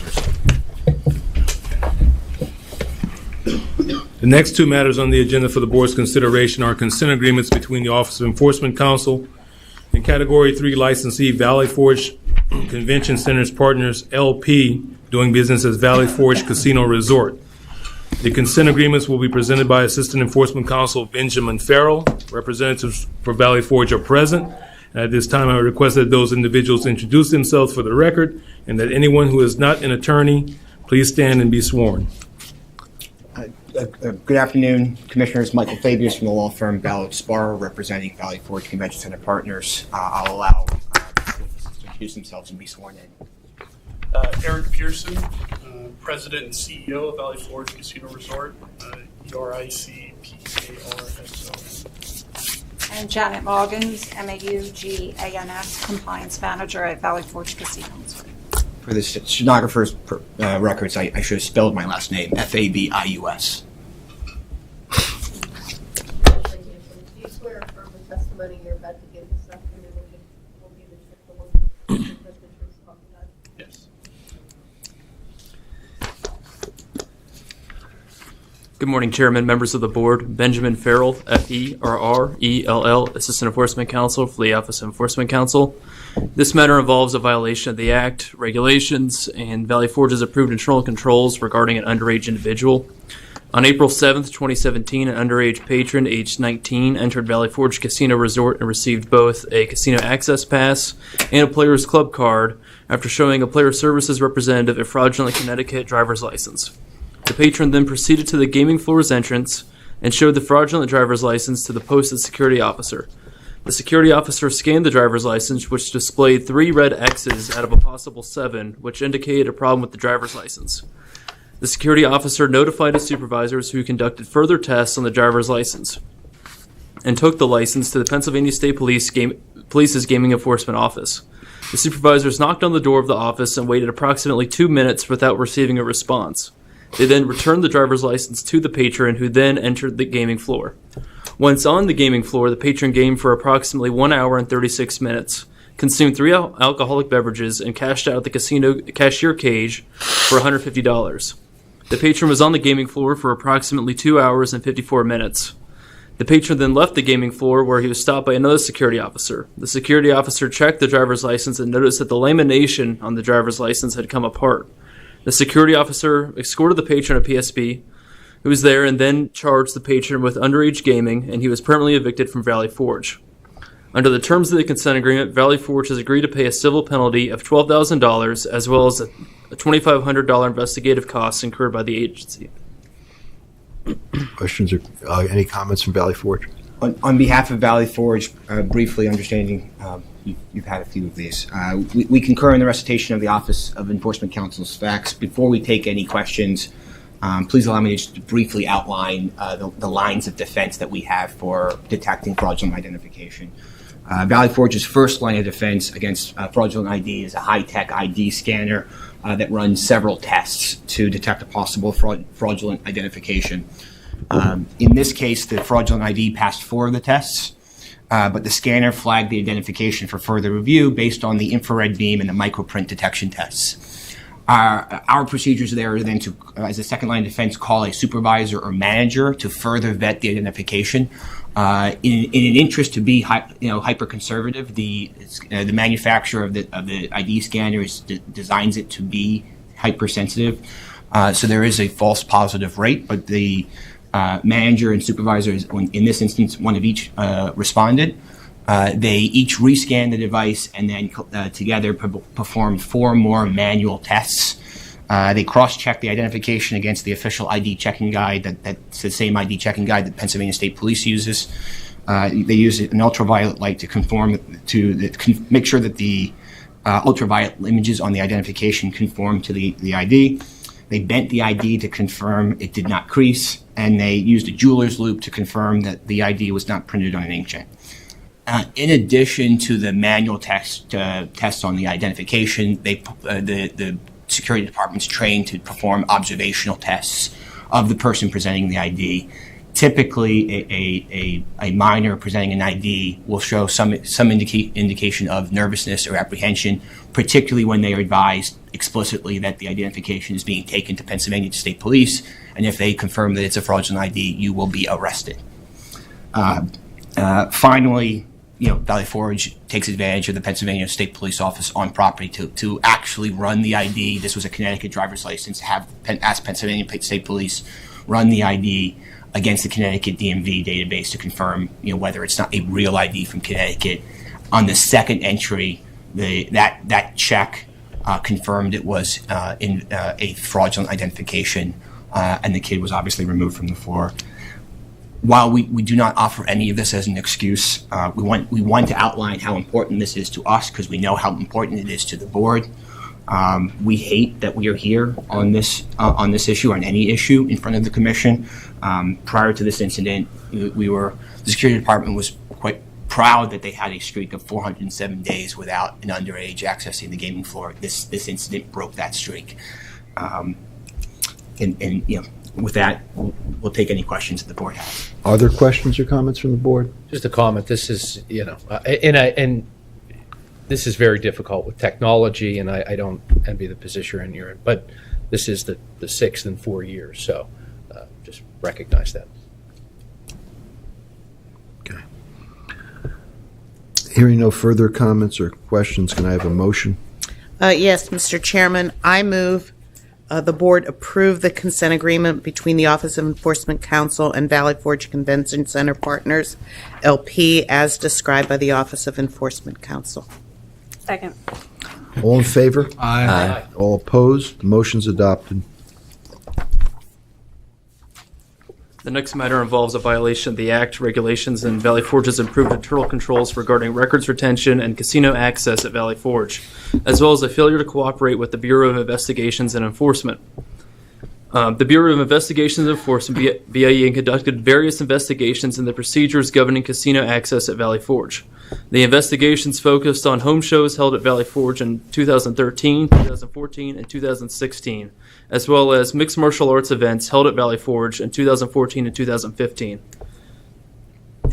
regarding the home shows in September of 2013, January of 2014, and September of 2016, Valley Forge hosted home shows at its facility. All of the home shows were free to attend and open to the public. Attendees of the home shows were able to redeem a voucher from the event at the Valley Services desk to receive a casino access pass. Valley Forge entered these events into its database, which verified the number of vouchers and casino access cards, which could then be issued to attendees of each event. During the September of 2013 home show, Valley Forge established a booth on the convention floor in which it distributed vouchers to patrons that could be redeemed for casino access cards. During the January 2014 and September 2016 home shows, the home show organizer distributed the vouchers. BIE's investigation found that Valley Forge failed to maintain adequate records regarding these events, which may have led to violations of the Act, the Board's regulations, and Valley Forge's internal controls related to the Category 3 access restrictions in place at the time of these events.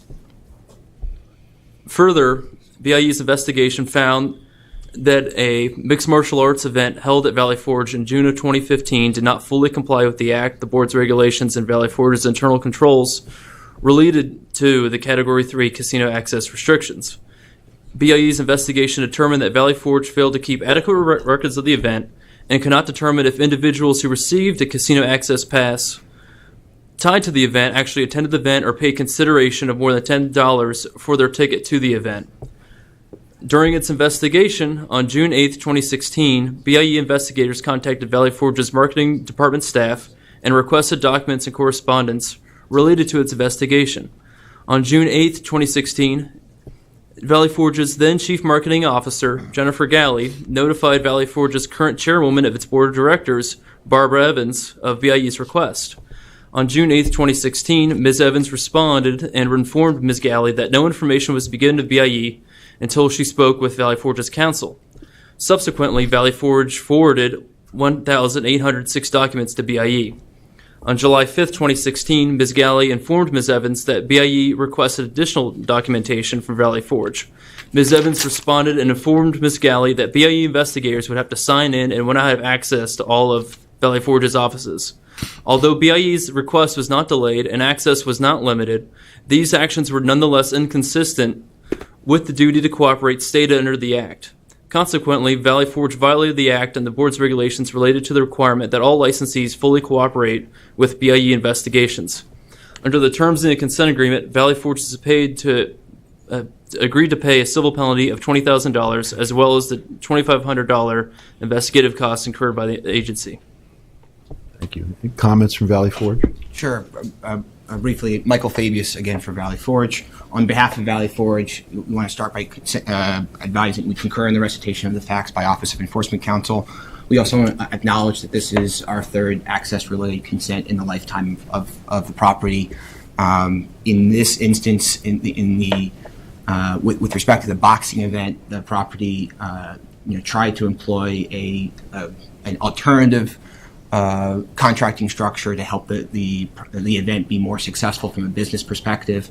As a result of that structure, that new structure, procedures were not put in place to extend the access requirements to the promoter who was effectively selling tickets on consignment effectively as our agent, and therefore there were not measures in place to discern whether or not the people using those tickets had paid for them out of pocket or had been given them comp by the promoter. We don't have reason to believe that they were comp, but we acknowledge that the procedural gap was inadequate and take responsibility for that. With respect to the home show vouchers, we've worked with. In light of the review with BIE, we worked with Office of Enforcement Counsel and BIE to address each of the issues with the distribution of vouchers by third parties at events like the home show. We developed remedial measures for each of them. We think they are now moot. In light of the recent legislation, we're thankful that the legislature allowed facilities like Valley Forge to opt out of the access requirements for payment of a fee. We can report, if it hasn't been reported, that Valley Forge has paid that fee, and the access requirements are no longer enforced at Valley Forge. I can say definitively, in a way, I'm not sure that I can ever definitively say Valley Forge will never be in front of you on another. I can give that absolute assurance. With that, And he said it with a straight face. With that, I also just want to thank the professionalism of Office of Enforcement Counsel and Investigations and Enforcement. These access requirements are not always straightforward. They are unique, both from the perspective of a casino and from the perspective of a resort. They have always been, particularly because Valley Forge has been hit hard and appropriately so on access-related issues before.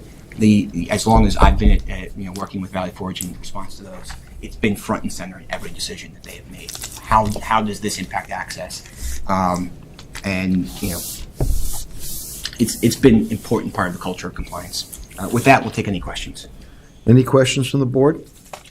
I have one, Mr. Chairman. So, how many, and you may or may not be able to answer this,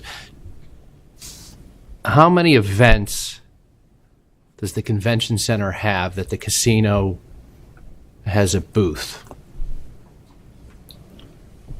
Let me ask, when you ask about the booth, you're talking about sort of the booth. The casino being there to promote the casino. It will not happen going forward because that access component is no longer part of our internal controls. Okay. The access historically depends on the nature of the event, whether or not there is a booth that is either operated by Valley Forge employees, by the host of the event, or if there is some other mechanism to distribute, validate and distribute access cards. I don't know if we have data. I don't know the exact. It's a very small percentage. Most of the events that happen in the event center are private functions, or has a very specific attendee list to it that's predetermined ahead of time. The home show is an example of something that is open to the general public, but the vast majority of I don't have the exact numbers, but the vast majority are not or were not in that style. To your question, when we were working with on the remedial measures for the voucher controls that are now moot, we looked at these types of events in different buckets, whether there is, in particularly the hardest bucket is this home show event, where there is an open to the public, sure, no invite list. It's just having measures in place so that there's a degree of control over the voucher distribution. Okay, thanks. That's it, Mr. Chairman. Thank you. Any other questions or comments from the board? May I have a motion? Mr. Chairman, I move that the board approve the consent agreement between the Office of Enforcement Counsel and Valley Forge as described by the Office of Enforcement Counsel. Second. All in favor? Aye. All opposed? Motion's adopted. Thank you very much. Thank you. Next 8 matters on the agenda consist of enforcement actions in which the Office of Enforcement Counsel has filed complaints seeking the suspension of 2 gaming employee occupation permits and 2 non-gaming registrations, as well as the revocation of 3 gaming employee occupation permits and 1 non-gaming registration, which were all issued by the board. Each complaint has been filed with the board's Office of Hearings and Appeal and properly served upon the person named in each complaint. The person named in each complaint failed to respond within 30 days as required by board regulation. As a result, the Office of Enforcement Counsel filed a request for a default judgment and properly served the same upon each named individual. Therefore, the facts in each complaint are deemed admitted. All filed documents have been provided to the board, and the matters are presently ripe for the board's consideration. In each instance, we'll provide a brief summary of the facts and request the appropriate board action. The next matter for your consideration is a complaint to revoke Dennis Horner's gaming employee occupation permit. On July 1st, 2017, while on a shift as a dealer at Valley Forge, Mr. Horner played and paid dealer tip bets in violation of the board's regulations pertaining to the acceptance of gratuities by dealers and prohibiting casino employees from placing wagers at the casino by which they are employed. At this time, OEC requested the board issue an order revoking Mr. Horner's gaming employee occupation permit. Thank you. Questions or comments from the board? May I have a motion? Mr. Chairman, I move that the board approve the revocation of Dennis Horner's gaming employee occupation permit as described by the Office of Enforcement Counsel. Second. All in favor? Aye. All opposed? Motion's adopted. Ashley Gabriel, Office of Enforcement Counsel. I will address the next 2 matters. Next on the agenda for the board's consideration is a complaint for the suspension of the gaming employee permit issued to Edgardo Bonilla. Mr. Bonilla has been arrested 3 times in the last year for drug and alcohol-related offenses. On December 7, 2016, he was arrested and charged with possession of a controlled substance by a person not registered and the manufacture, possession, etc. of a controlled substance. On April 19, 2017, he was arrested and charged with driving under the influence or DUI at the high rate of alcohol. And on May 19, 2017, he was arrested and charged with DUI at the highest rate of alcohol and DUI, general impairment, incapable of driving safely. The charges are pending. At this time, Office of Enforcement Counsel requests that the board suspend the gaming employee permit issued to Edgardo Bonilla. Questions or comments from the board? A motion, please. Mr. Chairman, I move that the board approve the suspension of Edgardo Bonilla, gaming license, occupation permit, gaming employee occupation permit as described by the Office of Enforcement Counsel. Second. All in favor? Aye. All opposed? The motion's adopted. Next on the agenda for the board's consideration is a complaint for the suspension of the non-gaming employee registration issued to Miles Davis. On June 29, 2017, police searched Mr. Davis' residence after receiving a tip about drug activity occurring there and found approximately 4 pounds of marijuana, a digital scale, plastic bags used for marijuana, cash, 2 28-round extended magazines, and a stolen handgun with a loaded magazine. As a result, Mr. Davis was arrested and charged with manufacture, delivery, or possession with intent to manufacture or deliver, which is a felony offense, possession of a controlled substance by a person not registered, and receiving stolen property, which was also a felony offense. Mr. Davis's criminal matter is pending, and Mr. Davis previously pled guilty to a drug-related offense on January 23, 2017. At this time, the Office of Enforcement Counsel requests that the board suspend the non-gaming employee registration issued to Miles Davis. Thank you. Questions or comments from the board? May I have a motion? Mr. Chairman, I move that the board approves the suspension of Miles Davis non-gaming employee registration as described by the Office of Enforcement Counsel. Second. All in favor? Aye. All opposed? Motion's adopted. Good afternoon again. Tamara Haken, Haken, with the Office of Enforcement Counsel. The next matter on the agenda for the board's consideration is the suspension of the gaming employee occupation permit issued to Sean Anderson. On September 2nd, 2016, Mr. Anderson was approved by the board for his gaming employee occupation permit with a special condition that he must provide proof of continued payment toward his outstanding child support balance of $10,960 within 6 months of licensure. Mr. Anderson did not comply with his special condition, nor did he respond to inquiries made via phone and letter. As a result, OEC requests that the gaming employee occupation permit issued to Mr. Anderson be suspended. Questions or comments from the board? May I have a motion? Mr. Chairman, I move that the board approve the suspension of Sean Anderson's gaming employee occupation permit as described by the Office of Enforcement Counsel. Second. All in favor? Aye. All opposed? Motion's adopted. The next matter on the agenda for the board's consideration is the revocation of the gaming employee occupation permit issued to Joseph Datine. On May 6, 2017, Mr. Datine was observed removing chips from the rake and placing them in his tote box when the chips should have been placed in the table's rack. A review of surveillance footage showed this occurred 4 times on May 6th and twice on May 1st. The total value of the stolen chips was $30. When questioned regarding his actions, Mr. Datine admitted to what he had done. As a result, OEC requests that the gaming employee occupation permit issued to Mr. Datine be revoked. Questions or comments from the board? May I have a motion? Mr. Chairman, I move the board approve the revocation of Joseph Datine's gaming employee occupational permit as described by the Office of Enforcement Counsel. Second. All in favor? Aye. All opposed? Aye. Motion's adopted. The next matter on the agenda for the board's consideration is the suspension of the non-gaming employee registration issued to Lorenzo Joseph Smith. On July 3, 2017, Mr. Smith was charged with 1 felony 3 count of fleeing or attempting to elude an officer, 8 related misdemeanor counts, and 14 related summary counts. All the charges remain pending in the Lebanon County Court of Common Pleas. As a result, OEC requests that the non-gaming employee registration issued to Lorenzo Smith be suspended. Questions or comments from the board? May I have a motion? I move that the board approve the suspension of Lorenzo Joseph Smith's non-gaming employee registration as described by the Office of Enforcement Counsel. Second. All in favor? Aye. Opposed? Motion's adopted. James Armstrong for the Office of Enforcement Counsel, ARMSTRONG. Next on the agenda for the board's consideration is a complaint to revoke Terrell Larkin's gaming employee permit for stealing a co-worker's cell phone at Sugar House Casino while employed there as a security officer.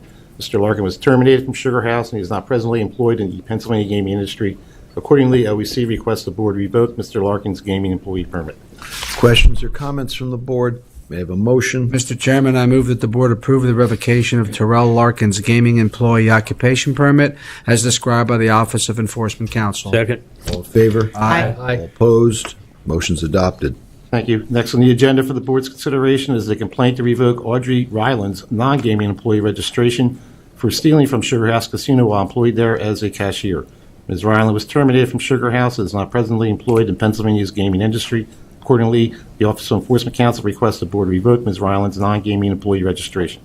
Questions or comments from the board? May I have a motion? Mr. Chairman, I move that the board approve the revocation of Audrey Ryland's non-gaming employee registration as described by the Office of Enforcement Counsel. Second. All in favor? Aye. All opposed? Motion's adopted. The remaining matters on the agenda consist of enforcement actions in which the Office of Enforcement Counsel has filed petitions seeking the involuntary exclusion of individuals whose presence in a licensed facility are inimical to the interests of the Commonwealth and are licensed gaming therein. In each instance, the petition for exclusion has been filed with the Board's Office of Hearings and Appeal and properly served upon the individual named in the petition. The individual named in the petition failed to respond within 30 days as required by board regulation. As a result, the Office of Enforcement Counsel filed a request for default judgment in each instance and properly served the same upon each named individual. Therefore, all facts in each petition are deemed admitted, all filed documents have been provided to the board, and the matters are presently ripe for the board's consideration. In each instance, as the board orders the proposed exclusion, each individual's photo, personal identifiers, and a summary of the inimical conduct will be placed on the board's public website. The next matter on the agenda involves a Mr. Joseph Skladesian. He contacted the Office of Hearings and Appeal this morning and requested that he be heard. As a result, a hearing will be scheduled in that matter, so I ask that the board not take that matter up today.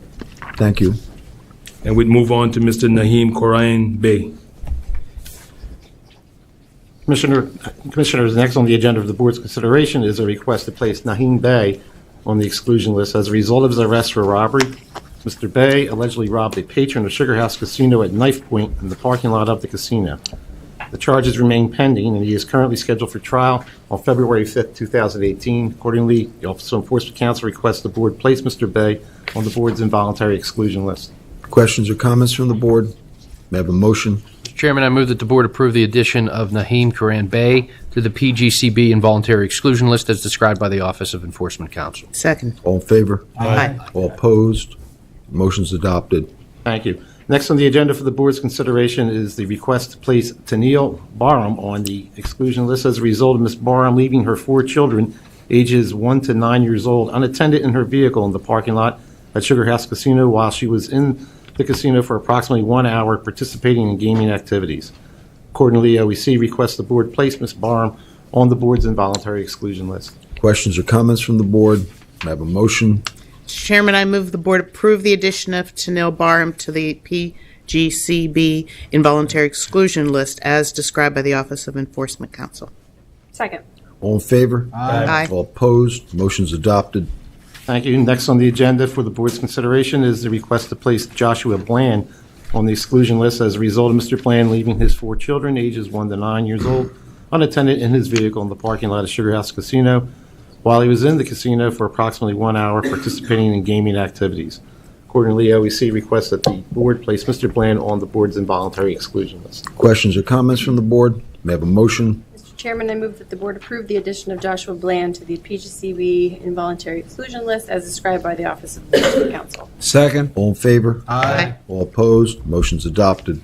Thank you. Ashley Gabriel, Office of Enforcement Counsel. I will address the next 2 matters. Next on the agenda for the board's consideration is a petition for the placement of Jesus Bazan on the exclusion list. On August 3rd, 2016, Mr. Bazan stole a vehicle from the Parks Casino parking lot but was not apprehended. On March 27, 2017, Mr. Bazan pulled the door handles of patrons' cars while in the Parks Casino parking lot until he was able to open the doors to 2 vehicles. He removed a bag that was inside of one of the vehicles and exited the property with it. As a result, Mr. Bazan was arrested and charged with theft by unlawful taking movable property, receiving stolen property, unauthorized use of motor or other vehicles, theft from a motor vehicle, conspiracy to commit theft from a motor vehicle, and institutional vandalism. The charges are still pending. At this time, the Office of Enforcement Counsel requests the board place Jesus Bazan on the exclusion list. Questions or comments from the board? We have a motion. Mr. Chairman, I move that the board approve the addition of Jesus Bazan to the PGCB involuntary exclusion list as described by the Office of Enforcement Counsel. Second. All in favor? Aye. All opposed? Motion's adopted. Next on the agenda for the board's consideration is a petition for the placement of Vincent Lauren on the exclusion list. On or around November 22nd, 2016, Mr. Lawrence pinched a $150 wager while playing blackjack at Harris, Philadelphia. On May 8th, 2017, Mr. Lawrence pled guilty to 1 count of theft by unlawful taking movable property as a result of his illegal bet pinch. At this time, the Office of Enforcement Counsel requests the board place Vincent Lauren on the exclusion list. Questions or comments from the board? May I have a motion? Mr. Chairman, I move that the board approve the addition of Vincent Lawrence to the PGCB involuntary exclusion list as described by the Office of Enforcement Counsel. Second. All in favor? Aye. All opposed? Motion's adopted. The next matter for your consideration is a petition to place Sarah Chavis Hicks on the board's involuntary exclusion list. On May 25th, 2017, Ms. Chavis Hicks cheated by pinching and capping wagers while playing 4-card poker at Harris, Philadelphia. Ms. Chavis Hicks was charged with 1 count each of use of a cheating device, theft by unlawful taking, and theft by deception. Additionally, on March 30th, 2016, Ms. Chavis Hicks was involved in a cell phone theft at Sugar House Casino. No charges were filed against Ms. Chavis Hicks from that incident. Finally, on September 26th of 2012, Ms. Chavis Hicks took a $50 chip from another patron and subsequently made restitution. At this time, OEC requested the board issue an order placing Sarah Chavis Hicks on the involuntary exclusion list. Questions or comments from the board? Is there a motion? Mr. Chairman, I move the board approve the addition of Sarah Chavis Hicks to the PGCB involuntary exclusion list as described by the Office of Enforcement Counsel. Second. All in favor? Aye. All opposed? Motion's adopted. The following 2 matters regarding petitions to place Robert McFadden and Jaslyn Porter on the involuntary exclusion list share the same fact pattern. On August 25th, 2017, Mr. McFadden and Jaslyn Porter stole a purse and an iPhone from a parked vehicle at Parks Casino. Both were arrested and charged with 1 count each of conspiracy, receiving stolen property, and theft from a motor vehicle. At this time, OEC requested the board issue an order placing Robert McFadden on the involuntary exclusion list. Questions or comments from the board? Is there a motion? Mr. Chairman, I move that the board approve the addition of Robert McFadden to the PGCB involuntary exclusion list as described by the Office of Enforcement Counsel. Second. All in favor? Aye. All opposed? Motion's adopted. At this time, OEC requested the board issue an order placing Jaslyn Porter on the involuntary exclusion list. Questions or comments from the board? I have a motion. Mr. Chairman, I move that the board approve the addition of Jaslyn Porter to the PGCB involuntary exclusion list as described by the Office of Enforcement Counsel. Second. All in favor? Aye. All opposed? The motion's adopted. Thank you. That concludes our business. Thank you. Happy holidays to everyone. Next, we have a scheduled public comment period. As I understand it, we do not have anybody who registered to speak today. Is there anyone in the audience who wishes to make a public comment at this time? Hearing none, that concludes today's meeting. Our next scheduled public session will be held on Wednesday, January 10th. The meeting will occur at 10 o'clock in this room. May I have a motion to adjourn the meeting? Move the meeting be adjourned, Mr. Chairman. Second. All in favor? Aye. All opposed? Meeting is adjourned. Phew.